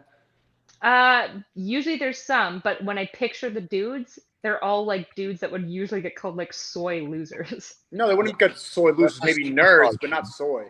They're oftentimes like, you know, they're like, actually, ironically, it's funny you bring up chess is a masculine sport. It's two people, it's competition. It requires a lot of strategic skills. It's kind of like war. Chess is not a girl's game. I mean, I think chess is cool. I love chess. I used to be really good at chess, but I do think, generally speaking, the people who play chess are considered like nerds. But back to the initial question. So, okay, so Sneako, so you could not think of one thing you disagree with Tate on, like in terms of his positions and philosophy? I don't like how he says, I'm one of God's favorites. I don't like that. And I talk to Tristan a lot about God and like our position on religion. And sometimes I wonder how much people believe in. And Jordan Peterson says something that I think sums up my point of view on this. He says that he doesn't really believe in God, but it's better for him to follow that for most people. And I think people like Jordan Peterson recognize the influence they have. And maybe when you get to a certain level, you realize that a lot of these people probably don't even believe in God, but they realize that it's better to spread that message for the vast majority of people that listen to their videos. And I'm finding myself with a similar position right now because I have a lot of religious people that watch me. And I always talk about God and how like it's good to follow God, but I struggle even believing it fully like the religious people do. But I do find it's better to follow that and to follow God's rules. And so I wonder if people like Tristan and Andrew are talking a lot about God because it's just like what you're supposed to say in that masculine position, and then how much they really believe it. Because when Andrew says like, I'm one of God's favorites, that's a sin. That's a sin because you're made in God's image. God wouldn't have a favorite. That makes no sense. I mean, I would say it's pretty hypocritical. I have no problem with saying anything about a God if they're religious, but if you don't believe in God and you're saying that, oh, you know, God is awesome, like that's kind of hypocritical. That's like saying like, oh, don't fuck with dating apps, but you're on Tinder like every night.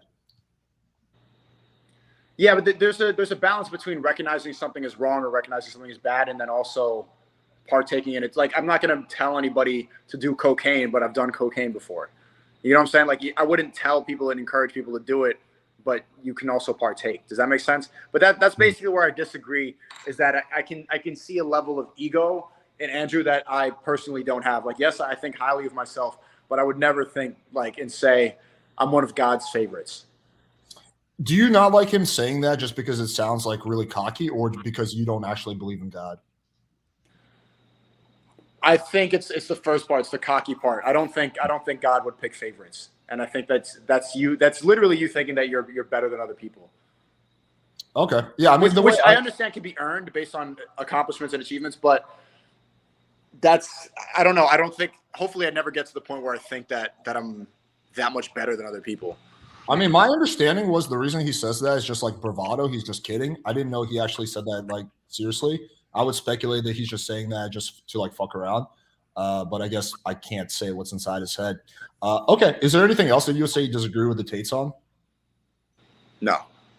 Okay. So that's the point that I was trying to make, Kyle, is like, and again, this is coming from someone who likes the Tates, but their positions are extremely similar.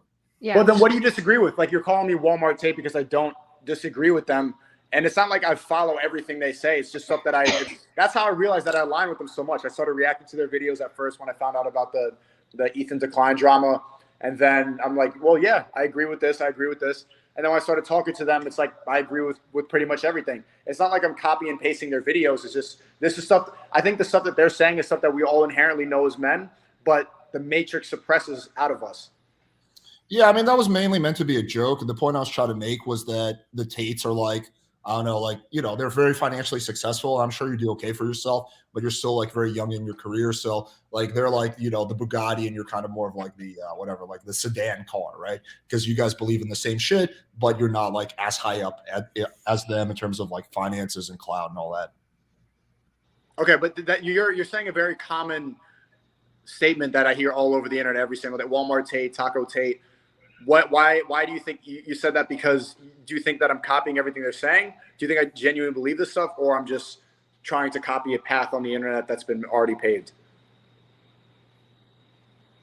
No, I think you believe they're trying to copy their marketing strategy, and you can tell me if I'm wrong on that. But I think you believe the stuff you say. Yeah, I don't think you're like pulling these beliefs out of your ass. Or if you are, you're a really good actor. But I mean, yeah, would you say are you not adopting their strategy? No, yeah, for sure. Yeah, okay, yeah, that's the whole point. Yeah. Okay. And yeah, it's a great strategy. Like, get your fans to clip up and put it on TikTok. It's very effective. And my course is doing well, and everybody in there. Nicole, I'm wondering about you. Something happened, like you reacted to my interview with Erudite, and then I saw that you're flexible. I just wanted to learn about that was the how. other girl. No. Other girl reacted to my interview. Yeah. Oh, okay. Her name is Torsha. Yeah. Okay.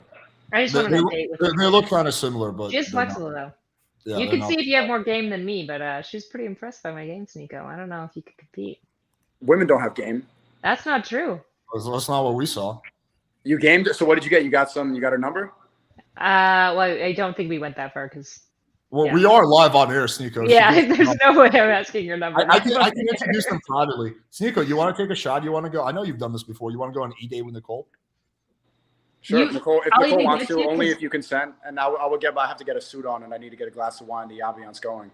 True, as long as you admit that you're starting at an advantage, because she's not super into women. So I was already disadvantaged, and I still pulled off a pretty good show. So True. Just know you're starting 10 feet Kyla ahead. versus Sneako, the ultimate. Who has more game? Let's see.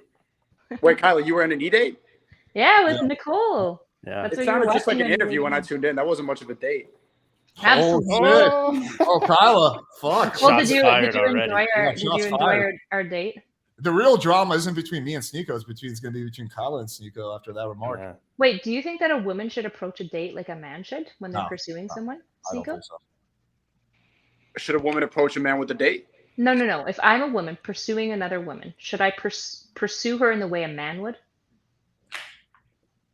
No, I think you have an advantage in not pursuing like a man. I think you can pursue like a girl where like you could start off with the girl compliments like, oh my God, I love your outfit. That's so cute. Like, oh, we should go shopping together. Yeah, like, yeah, sure, anytime. And then she's not really like in tune that you're really trying to game her. And then by the time you're out like hanging out, then it turns into a date just magically like girls do.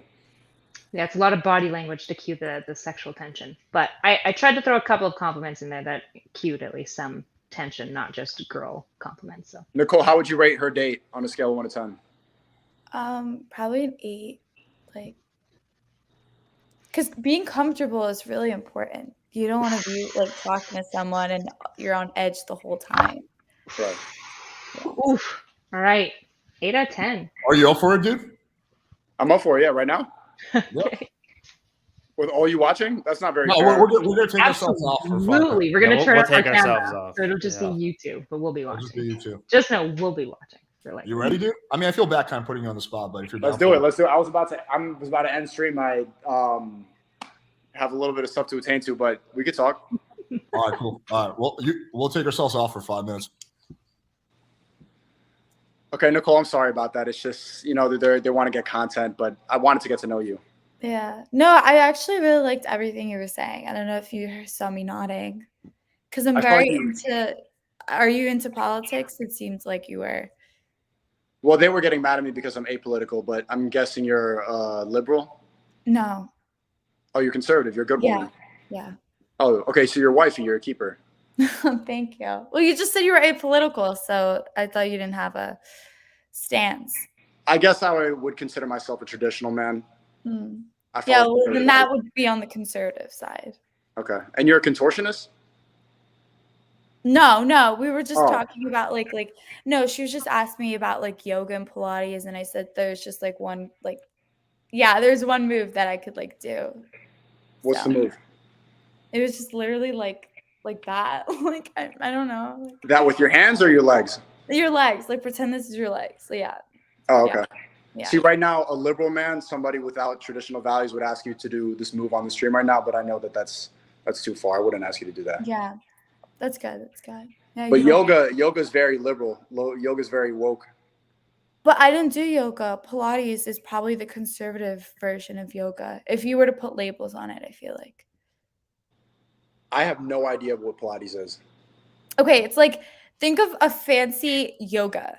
Like, think of just like a nice place with like people that go and work out, but like, I don't know how to explain it, but just search it up. There's a lot of it in Miami. There's different places. Like, have you heard of Barry's? Like, I know that's big in Miami.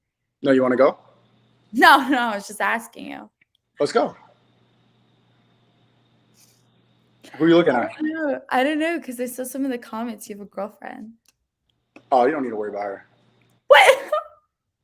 No, that I don't support. That what, you don't like a little bit of competition? No, that part of Andrew Tate I don't support. No, I said I'm very big. I'm very old fashioned, which means I'm huge with loyalty. It's very important. Yeah, me too. But the comments, they're jealous right now that I'm talking to a girl as beautiful as you, so they're just gonna make up stuff about my personal life. That's how it goes.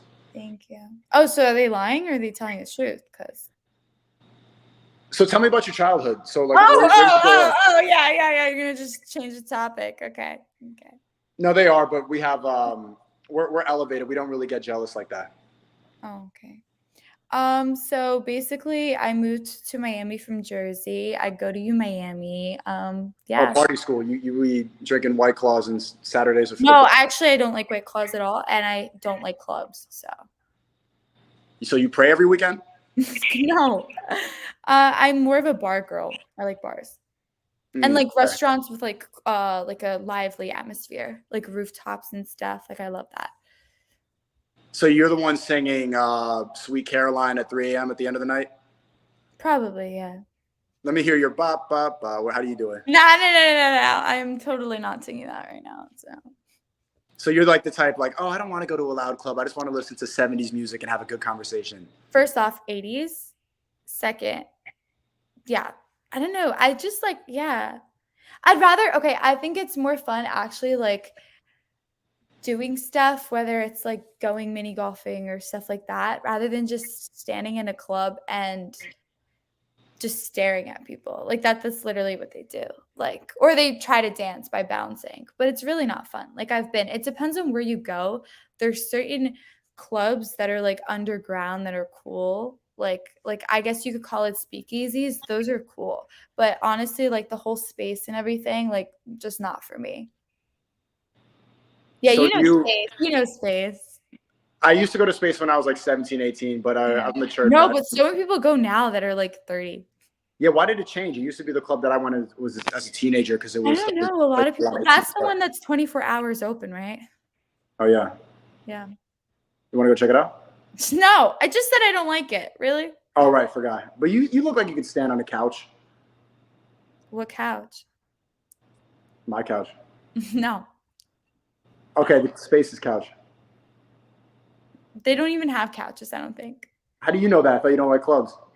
I'm just inferring that they don't have a couch. All right, what club has a couch? Okay, like really? All of them, or the same those couch seats that off to the side where the girls stand up and they get on an elevated surface. That's you. What does it say on your necklace right there? My name. Your boyfriend gave that to you? No. My uncle's a jeweler. He would make like jewelry in New York City as an office. So he made it for me for my birthday. That's very New Jersey of you. Thanks. You Italian? No, I'm Russian. Oh, I knew that. So What South. do you mean? You just said I'm Italian, but then you're gonna say that you knew that I was Russian. I was listening to your date/interview earlier, so I was clocking. Well, at least you knew I was European, so. Close enough. What do you think I am? I'm gonna guess Puerto Rican. Yeah, everybody guesses that. Am I right? No, not at all. Okay, give me a hint. Personally, I don't really see race. I don't really see color, so I don't even think it matters. Oh my God, please don't be like that. Like, actually, like, give me a hint. So I can No, I just like to see personality and soul. So Wait, can you not? This isn't no, we're not like stop it. I'm really Just tapped give into me a energy. hint. I see energy, but I don't really see anything past that. I think that's very super. That's kind of like some club space attitude, if you really ask me. You're giving me very like spiritual vibes. I feel like I'm with a bunch of plants and I'm about to do like Zen, like, you know. Well, that's you. You're the yoga Pilates girl. You can't make fun of me for being spiritual. That's different. Pilates, I'm not going to go and start putting a tapestry and put like 30 plants around and be like, I'm so in tune with this earth. I'll pet the plants. Like, I don't do that shit. How many crystals do you have in your room? I don't have any. That's the thing. I don't believe in that shit. I'm trying to test your conservative. What about, are you an empath? Like, what do you mean? Like, do I give a shit about other people? Well, would you consider yourself an empath? Okay, but does that mean, like, do I give a shit about other people? Is that what you're asking? No, I think everybody does. You're supposed to. I think I care about other people, but I'm going to be honest. I'm not going to pretend to give a shit about someone that's far away. I know there's a lot of people, they're like, oh my God, the person's starving, like, in this country, or I feel bad for this person in California. Like, okay, you feel bad, but then 2 minutes later, you're going on with your life. You don't really give a shit, and you don't care because it's not you. So You just offended so many people saying that. But that's true. Everyone is like that. Everyone is going to put themselves first. You're going to put yourself first, and then you're going to put your family. You have a rose on your shoulder, but you're making fun of me for being spiritual? Stop it. I'm not making fun of you. I'm just saying you gave me spiritual vibes. I bet you have a rose tattoo. I don't have any tattoos. Why not? I don't know. I want to keep my body the way it is. Keep it pure? Yeah. Okay. So you're a virgin? Yeah. What? Yeah, I am. Me too. Stop with the lies. Like, everyone fucking like always pranks me with this. I'm not pranking you, really. I've been saving myself. I've been trying to find. Stop lying. No, seriously, stop lying. I think you can be my first. No, you're totally lying. I'm not lying. You have to swear. So tell me about your childhood. Oh, exactly. You can't even swear. You're such a liar. Yeah. Why have you not been tested yet? Oh, damn, man. I'm killing it right now. Why you got Okay. We'll take it off. We'll give you a few more. Yeah. No, that's fine. It's fine. Sorry about them. They're just trying to intrude on us. We're starting to get a connection right there. We were learning about each other. Yeah.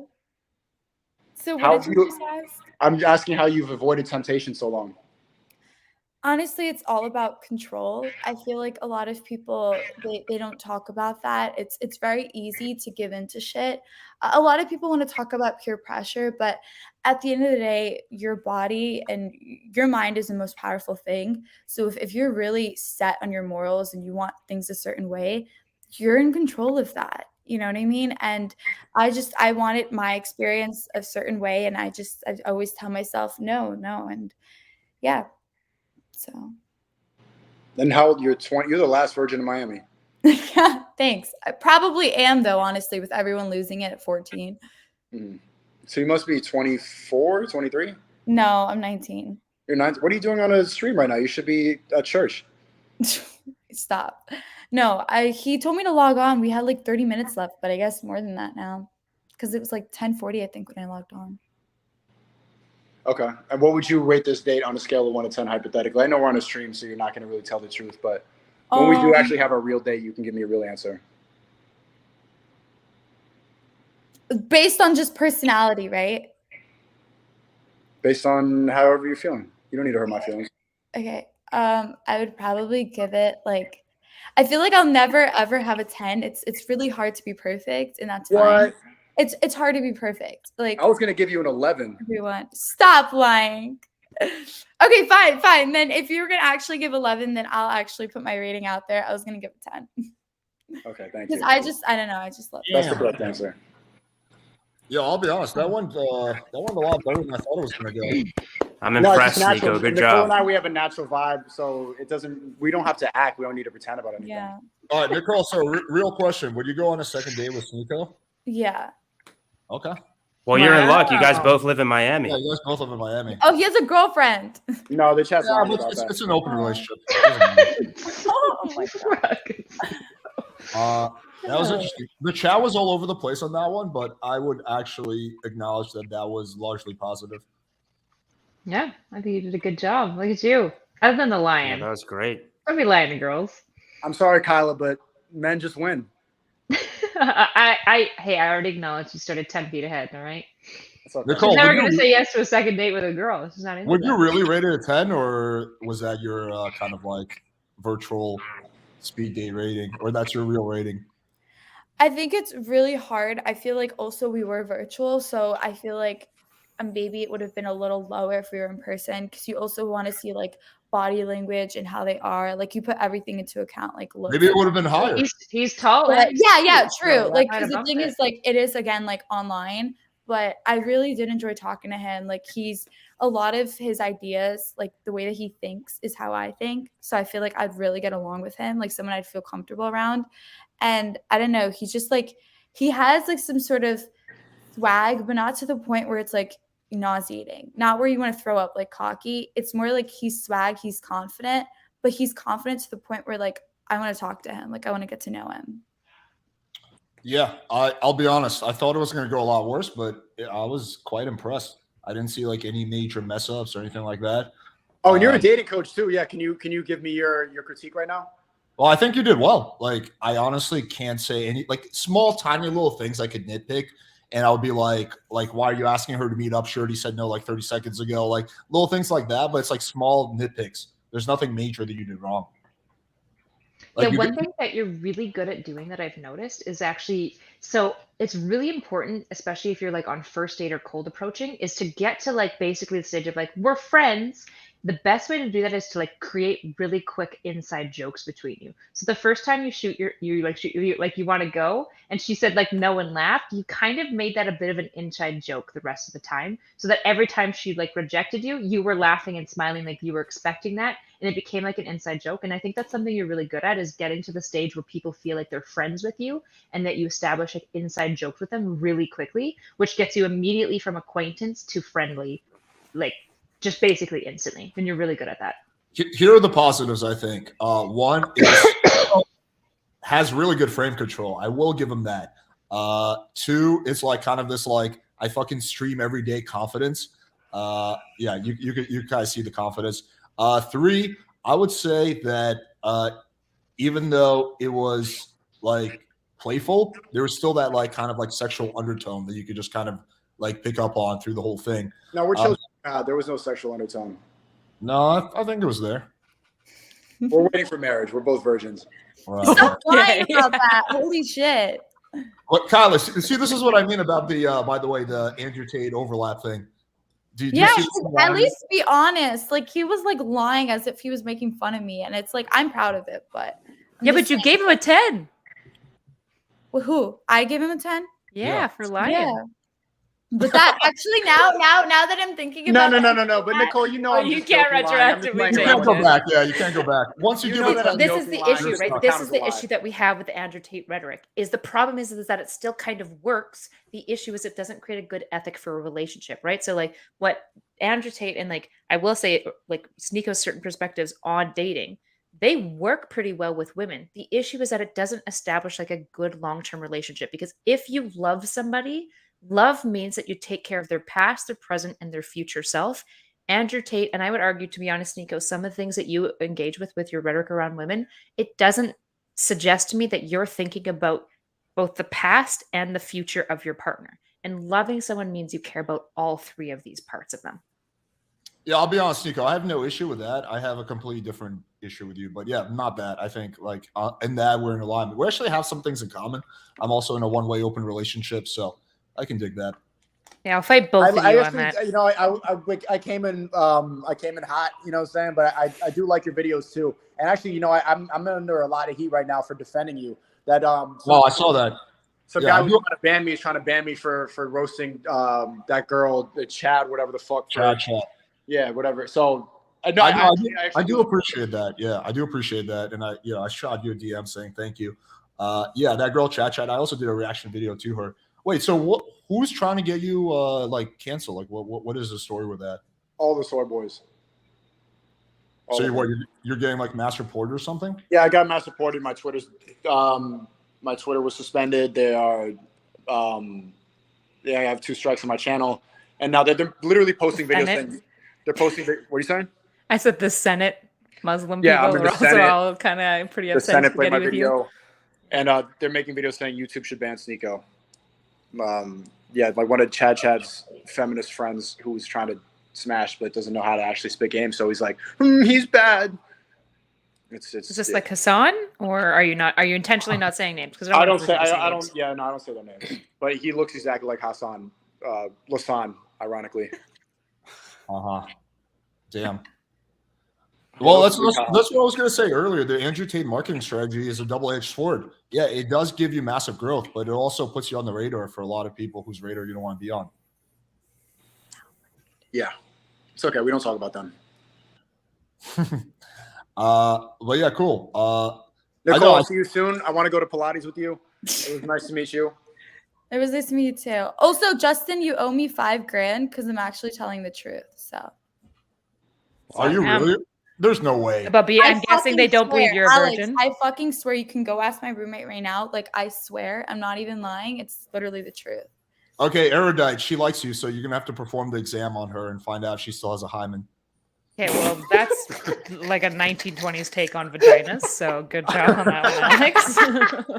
It's not quite how they work, but yeah. Unless Nicole's into like horseback riding. No way. At 24? Bike riding? I just thought you were trolling.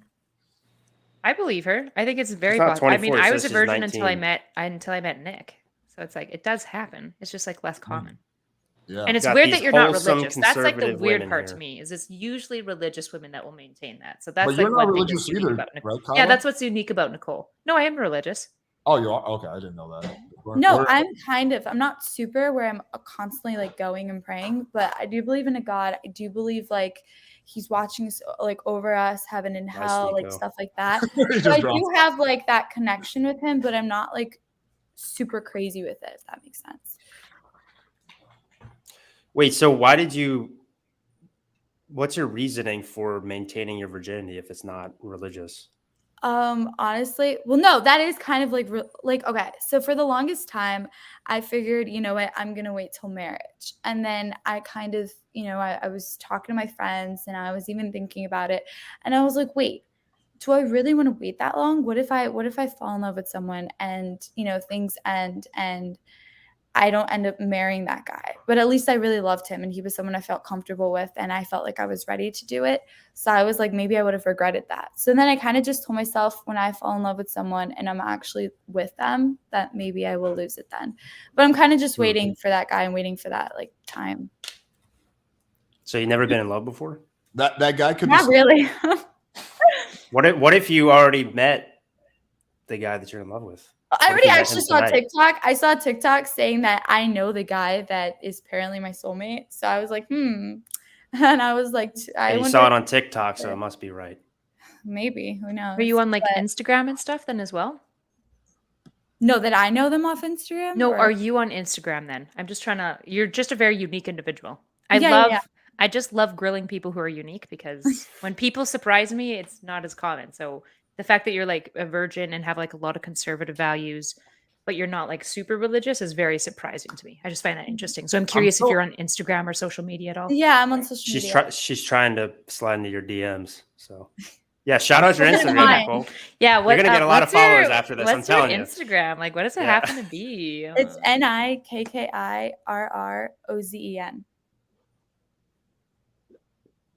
Yeah, I'm still 50-50 on whether I believe that, in all honesty. Alex, I swear. I believe her. There's literally no don't know. motivation. You want me to take a lie detector test? Yes, Like, I do. No, I believe you. Actually, to be honest, as a girl, for example, when I was a virgin at like 23, I would say like even though like this whole like trad con male movement's like popping up about like women's purity, for the most part, it's just like kind of like embarrassing and it's not like an overly positive thing. Like anytime you share it, like it feels a little like it feels like you're basically being like, I am for, and like people kind of like almost treat you in that way. So I fully believe her. I've basically never heard women say that they're a virgin when they're not. I don't think women are overly. They'll usually lower their body count artificially. So like if a woman has 12 as a body count, they might say like 5, but very few of them will say that they're a virgin unless they're actually a virgin. Nicole, like I believe her, and I don't care, to be honest. One last question on this, Nicole. What maybe you said this earlier, but what exactly is the reason? Like you're a pretty girl. I'm sure you have a lot of guys who are interested in you. Thank you. Yeah, that's why I'm getting pissed off like at some of these comments because it's like they have such a skewed like idea of me. Like just to give to give an example, right? I'm talking to a guy. So he literally he plays baseball. He just got drafted. And he wanted to come over. And I literally was just like, you could, but you're not staying the night. And I'm just like, I don't know. When I want things a certain way, like that's how it's going to be. And if he's not okay with that, that's fine. On to the next. Like, I don't know. And the fact that they don't believe me and they think, oh, I'm just lying, whatever. Like, cool. You guys can believe that. But I know that I'm telling the truth. So. But so Nicole, the question was like, what's your main motivation for like kind of? Because I want it to be special. Ever since I was little, I told myself I want it to be special. I don't want to just get fucked over. There's so many guys that screw a girl and then they get like ghosted. I don't want that. Okay, fair enough. I mean, I was a virgin until I was 19, but certainly not by choice because no one would have me. But oh my God, stop. But yeah, it's different when you're a girl. As Nicole, a girl, you're like every red pillar's dream because every red pillar they want like the trad wife, the no hymen, no diamond type virgin. Yeah. You're gonna have Undead Chronic is just hiding right now in the comments, just furiously jerking off. BJJ, I'm capping so hard. All right, shut the fuck up. Like literally get off the live stream. Like what are you saying? Nicole kicking people off a live stream. I can't. No, like really... what is like I love how they're telling me I'm lying as if they know me and they've seen I kind of believe you. I kind of believe you now. You've if you were trolling, you probably would have dropped it by now. So yeah, honestly, it's kind of like one of my issues in general with like the whole red pill stuff is like they overly aggrandize women's sexuality and women's purity, and then when they meet a woman who is pure, they basically will never believe her. And then they talk about her virginity excessively. Like, so I also am a person who I've only had sex with my husband. So I'm kind of like the next evolution of Nicole. Like I waited until I found Nick and then I only had sex with Nick. Right. So like, 2.0 version. The number of comments that I get specifically talking about my sexuality, my willingness, for example, if I talk to Sneako, I've got 5 to 10 comments asking me would I smash Sneako. Things always asking me about Myron. And it's this weird obsession where like the red pill men are both obsessed with women's purity, but are constantly, oftentimes asking degrading and like questions that are aimed at basically like devaluing a woman's purity if she has this thing. Yeah. And so it's like I weird tension that it feels yucky. Like whenever I read these comments, like it doesn't feel yucky from like, I'm a woman and I'm offended. Like I'm like, something's yucky to me about this. Like the fact that you're so preoccupied with women's purity. And then when you hear a woman talk about her purity or anything about her sex life, you're dismissive and you make like really, really inappropriate comments about her sex life as well. Like it's the strangest thing. I do agree with that. Although you are partially describing me, but yeah, I do agree with that. They do. Well, I think red pillars, sorry to interrupt. Go ahead. I was just saying they do have an obsession with a girl's purity, which is something I never really cared about, honestly. Like me personally, like I don't want to date a virgin simply because, well, I do have my reasons, but like I don't care if the girl's been with like 3 guys, 10 guys, 15 guys. Like it doesn't really matter to me, unless like the number is like absurdly high, where it's like, okay, there's got to be some validation issues there.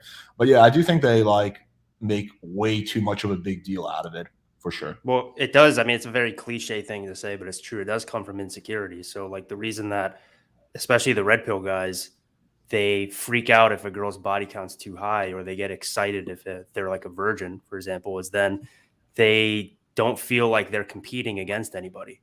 You know, that's really what it comes down to. So if they think that, like, oh, if this girl has smashed 20 dudes, how do I stack up against all those other guys? As opposed to, if she's just a virgin, she's going to think that I'm some god and we're going to pair bond and whatever. So yeah, it's just, that's usually where it comes from. This response is like a very weird, like vitriolic, like yucky feel to it. Like it's a very, very hateful response where it's like, I really want purity, but also if somebody says that they're pure, there's no fucking way. And I have to like actively ask a lot of like weird, creepy questions to like That's insist and impossible. prove that they're not. It's just very weird. There's like a similar level of like hateful vitriol I've noticed in like other groups as well that are like very incel-y vibey as well. And it's just like, it's just, yeah, I don't know what to do with it exactly. I don't know quite how to respond to it. I don't really think there is a good way to respond to it, in all honesty. But let's quickly discuss. Wait, you had something to say, Kevin? Yeah, no, I'm curious. Maybe Kyla, I want both of your guys' opinions. So, what do you guys think about a guy's body count? Do you think it's like a red flag? Does it not matter, or what? For me personally, it was because I don't want fuckboys, and because I like had a low body count. I knew that there was like an element of naivety that I had, especially with like sexual engagement. So for me, somebody who's more likely to like fuck me and walk away is a really big flag. So like a higher body count was typically an indicator like that might be going on. Obviously, I recognized that like not a lot of people were virgins at my age, so I basically did like I preferred a guy actually who was a virgin personally, but I realized that that's probably not realistic. In my head, at least, I thought that it wasn't. And turns out it actually was decently realistic to hope for. But I was like, yeah, ideally like less than 4. But that was me personally. I don't know if less than. Wait, your husband was less than 4, Kyla? I don't actually remember. I can't imagine. He seems too like kind of charismatic for that. I'll have to ask. I actually don't remember what his body count is. Clearly, I don't care that much. But yeah, I didn't run it super high. Yeah. What about you, Nicole? I would say like just from my experience, so my ex-boyfriend, he actually was quite experienced, so we were the total opposite, and he was like, oh, like, does that scare you off? And I think honestly, like, you know, if a guy has 10 versus 3, honestly, from my experience, there are guys that have had a body count of 3 that are more fuckboy-like or have a shittier personality than guys that I've met that have an 8. So I think it honestly really depends on like. So cute. I'm sorry. What about? I'm sorry that you think that 8 is like a high body count. Wait, Nicole, what about like 400, 500, 600? What do you think about that? Holy shit! No, I don't think it can even be that high. Like, do you think guys can go up that high? Yes. Why do they not like? Yes. How do they not die of venereal disease? Condoms, Nicole. Condoms. Exactly. That's what we're all. That's insane. That's like a huge workout. Like. All right, let me ask you guys this. What if it's like a reformed fuckboy, right? So let's say that their body count is, I guess in Nicole's worldview, like let's say 30 is a lot, right? Let's just say 100. Let's say it's something that's like a ton. Let's say 100, right? In your perspective, 100. In the space that we're in, if you have 100 body count, you're basically like gay. So, but yeah, anyway, if it's like 100, but then they're just like, I'm not a fuckboy anymore. That life's not for me. Like, what are your thoughts on that? Because I think a lot of guys, if they hear that a girl was sort of reformed and they had like, let's say a girl had like a 50 body count or something, even though she says, oh, the past is the past, that's not me anymore, that's going to really bother most guys, even though they've completely changed. But I'm curious what your perspective would be if you hear that a guy has had like 100 body count and says that he's like a reformed fuckboy. I think, you know, there will obviously be some concerns of like, did he really change though? Because it's like, let's say he says he's changed and I'm dating him, right? And we're dating, whatever, and like shit happens. But like in the back of my head, I'm gonna be like, wait, if you're so experienced and you've literally been with so many like people, I feel like won't it be really hard for them to just commit to one person? Like, I feel like since they're so experienced, they're always going to want more. They're going to want that single life, that like, you know, that high where they could just go and screw anyone. So I feel like it would be really hard for me to kind of be with someone like that, because I would just think that they're not going to be loyal. And that's like, I would disagree with that, because I've fucked hundreds and hundreds of girls, not to like make it seem like a bragging. And I'm really good to my girlfriend. Like, I have no thoughts about, like, granted, it is a one-way open relationship, so we do got to concede that. But like, I don't know, like, I have no desire to leave my girlfriend for like other pussy or whatever. wait, didn't you say it was a one-way relationship? One-way open. Yeah, but Like, which part is open? Alex is open and his girlfriend of course, is not. I mean, but like, in all honesty, like, this is gonna sound like kind of. And you just said you don't have any idea of other girls, so you're contradicting. But like, this is gonna sound kind of lame to my chat, but honestly, I very rarely actually act on that. Like, I haven't had sex with any other girl besides my girlfriend in like months, maybe even like half a year. I'm But you simp, said beta male. You're just Like, later. Like, what is this shit? PWF beta male exposed. I don't really have a desire. Like, I don't know. Like, I enjoy, like, my girlfriend like keeps me very sexually satisfied. Yep. So then why not close it? Why still say it as open? Because I want the option. Because in the past, I've been in situations where I got into a regular relationship and I had to, I wound up cheating, which is something I never want to do. So maybe relationships aren't for you. Maybe you should just. Why? Our relationship is going great. Here's kind of the weird thing for me about body count. I think body count for men is like height for women. It's like this heuristic that we broadly use to map onto certain characteristics that we're looking for, right? In general, there's something that we seem to see about women who have a low body count. Men presume particularly, because typically low body count is what they're looking for like wifey material. So they see a woman who's like got a certain level of like self-control, some level of like self-importance, that she's not just saying yes to any guy who comes along. She's like willing to gatekeep because she has some sense of like self-value. So it like maps onto a number of characteristics that men really care about. In the same way, to be honest, that height often maps on for women. Typically men who are like taller, there's like some level of genetic propensity of like taller men are typically healthier men. They're typically make more money, all these sorts of things, but they're fundamentally heuristics. It's why like a short guy can be high, like a very quality partner, just like a woman with a high body count can also be a really quality partner. These are like heuristics. They make sense as a rule of thumb. But this is why, for example, when you're asking my husband's number, I have no fucking clue. Because to me, like a guy's body count, for example, for me mattered a bit because I was uninterested in fuckboys. But if a guy had 100 body count and then I talked to him and it was like, what are the reasons for the body count? What's gone on in your life? Has things changed? For example, how would you feel about a girl? She's got a body count of 34. And then when you're talking to her about it, she's like, yeah, it turns out that like I had like pretty bad sexual trauma when I was a kid. And it led to me being like much more promiscuous than I even like think is a good thing. But like things have changed and now I'm much more interested in like just settling down with a partner. Like, wouldn't that matter more to you to see that like you see a person who's acknowledged their shit, they've worked on it and self-improved, they're self-aware of how their issues caused the behavior, and they've also changed that pattern of behavior, right? Like, these are the things that I think like when we make these broad sweeping generalizations, I agree with them to an extent, but then this is like the nuance of the detail underneath, right? So like my husband's body count is higher than I wanted it because my ideal number was 0, right? However, there was a number of things as well that he brought to the table. For example, he was willing to invest in me as an individual. I saw him as a really high quality partner. Even though we worked at a homeless shelter and he was a high school dropout, I thought he was quality. I thought that he could engage with me well and that he would treat me really well. And I also saw him having potential for like career futures as well. So then I invested in him and I encouraged him to like go get extra schooling. He became a massage therapist and also a personal trainer.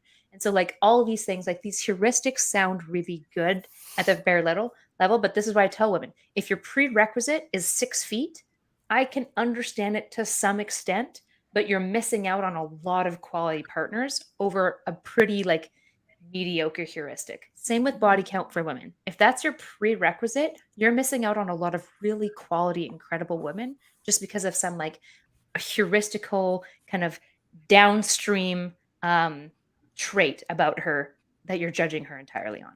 I mean, don't you think though that there's a difference between body count for women and body count for men? So insofar as like, okay, so like as a guy, especially nowadays, to have a high body count is really hard, right? Like you need to be sort of an outlier, I guess. And that women can almost sort of use that, and I guess guys, to judge how cool the dude is or whatever, as like a proxy for like, oh, well, this guy must be, there must be something about him if all these girls like him, as opposed to if a girl has a high body count, a lot of times, again, this is assuming a lot, but I think there's a lot of evidence to show that's probably true if we can deduce it reasonably, that with women, usually if their body count is super high, it's usually a reflection of some internal conflict that they had daddy issues or something. I think it's very rare that they just have a high body count just because they're super sexual. This is why I mapped on body count for women to height for men instead of body count to body count, because I agree that they're fairly different. I would fully agree with that. It also, this is where, for example, I know I'm weird, especially when I was 19. I was really fucking weird. The fact that I wanted a guy who was a virgin is extremely atypical. Most women don't want that, right? Which is why I'm like, this was my experience, but I don't think that this maps onto like the general population super well. Which is why I actually think height is a better map on, because most women don't care that much about body count. They actually seem to prefer a guy with a similar to higher body count. But a lot of women have a weird arbitrary heuristic of height as a prerequisite. And I would argue that height maps onto a number of characteristics that are true that women are looking for. It's a good heuristic. It indicates certain things like he's decently more successful. He's broadly got better genes.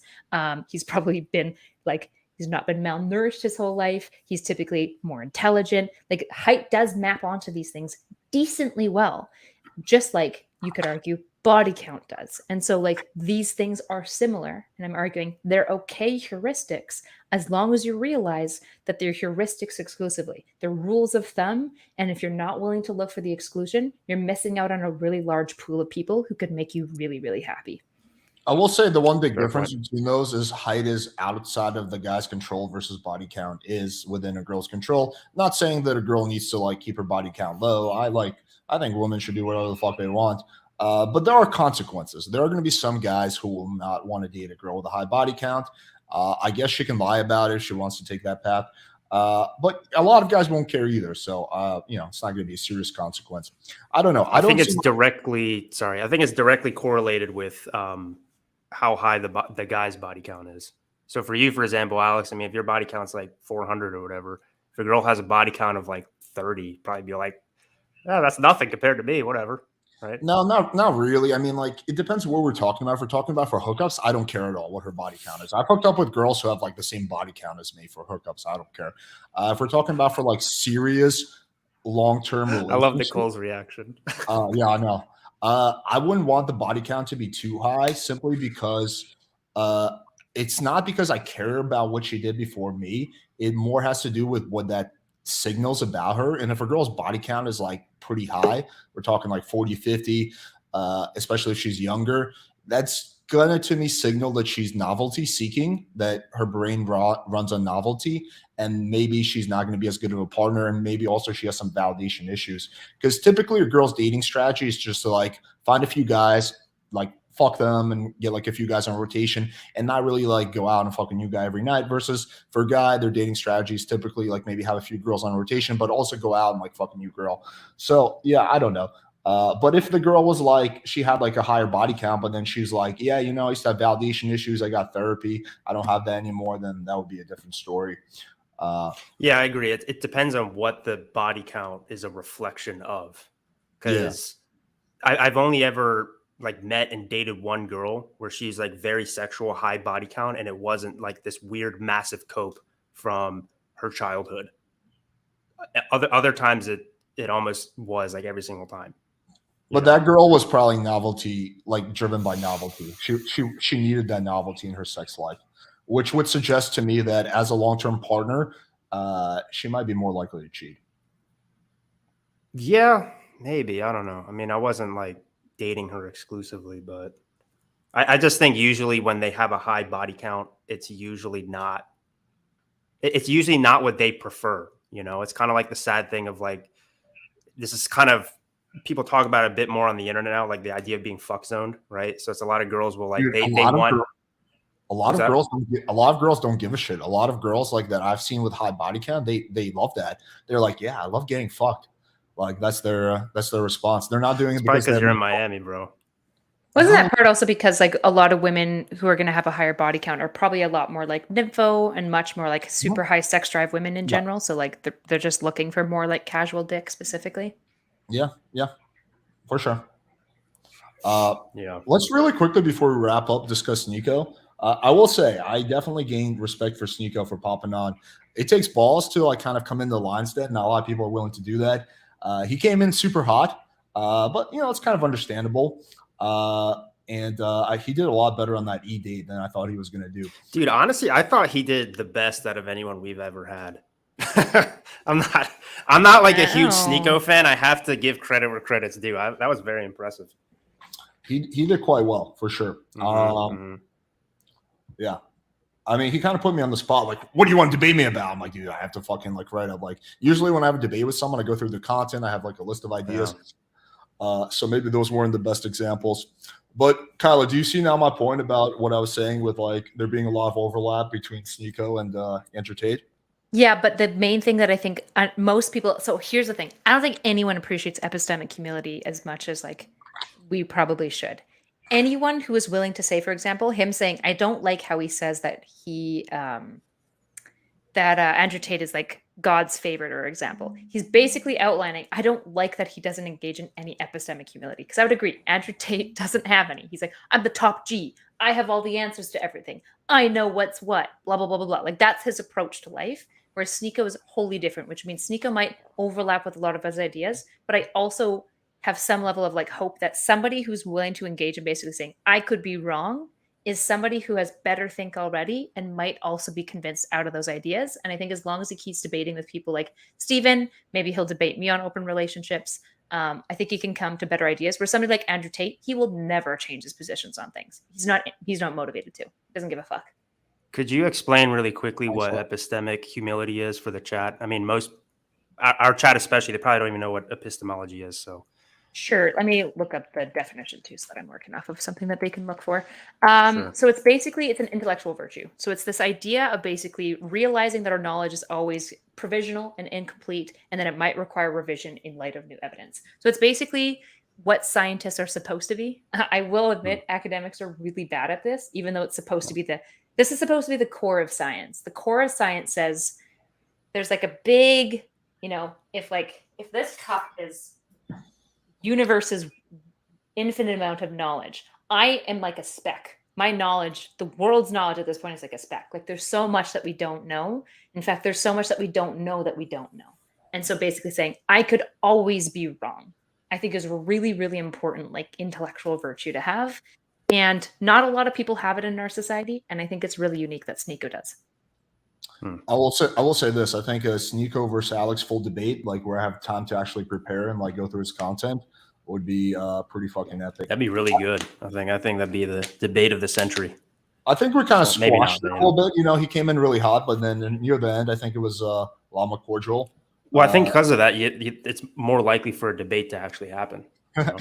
I know, but the ironic thing is that if I didn't make those comments, he probably would not have come on. So it's like the catch-22 type of thing.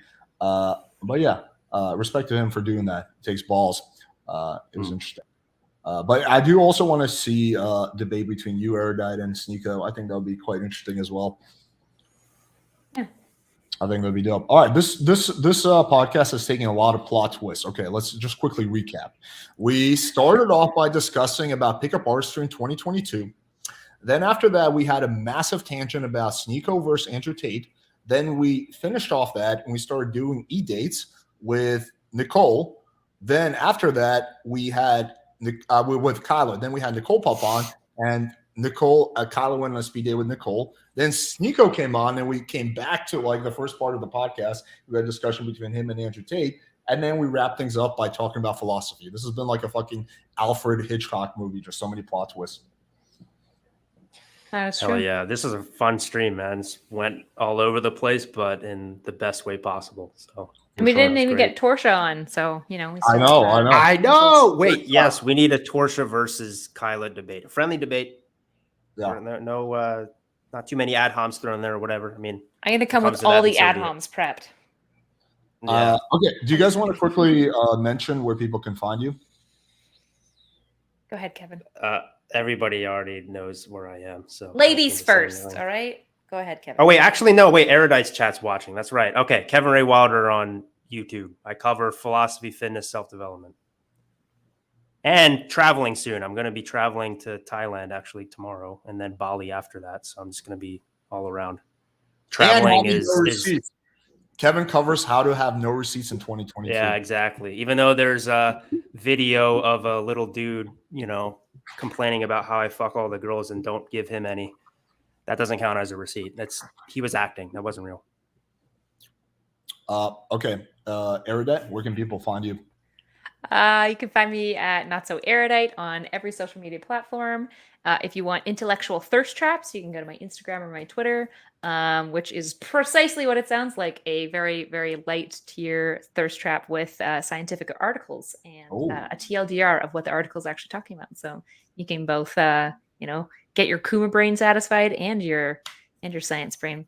What else? I've got a Patreon and a Discord as well, a super, super thriving Discord community. It's super fun. We're doing a charity raise pretty soon here. I think of anything else. Oh, and I'm coming out with a merch line soon, so make sure you guys stay tuned for that. Oh shit, we're gonna have to get some Not So Erudite t-shirts. Is it leather jackets? It's not going to be brown leather jackets. Maybe later. I'm going to do an artist contest to graphically design like a t-shirt and some tank tops, maybe a crop top, and then we'll sell them. They're going to be like not just like my logo. They're supposed to be like artistic and interesting shirts that people actually want to wear. By the way, Kyla, I just friendly heads up. I tried doing that about a year ago, and it was like the biggest waste of energy ever. Like the project totally bounced. So hopefully it goes better for you. But for me, it was like such a pain in the ass. I completely stopped doing merch. Yeah, I've already got a head merchandiser and stuff, and they're pretty gung-ho. They've got a bunch of brands and companies that they've reached out to. We're more so looking for like making an actual clothing line than just like a merch brand situation. So yeah, it's going to be a lot more like diverse clothing and stuff like that. So we'll see. If it flops, it flops. I'll buy a t-shirt in support. All right, Nicole, where can people find you? What's your OnlyFans? Stop. Instagram, NIKKIRROZEN. Awesome. Cool. All right. Appreciate you all for coming on. This was a dope stream. I think we're going to keep making these more and more epic with little plot twists. So cool. All right. Thanks everyone for tuning in. Check out Kevin, Nicole's, and Kyla's channel. They got good. Well, not Nicole's channel, Nicole's Instagram. But anyway, appreciate you all. Tomorrow we got a full round of speed dating, and also I have a debate with Jesse Lee Peterson coming up. That should be really fucking interesting. Beta. I don't know where that's gonna go. That will probably get like super duper heated, but we'll see. All right, appreciate you. Beta male. Beta.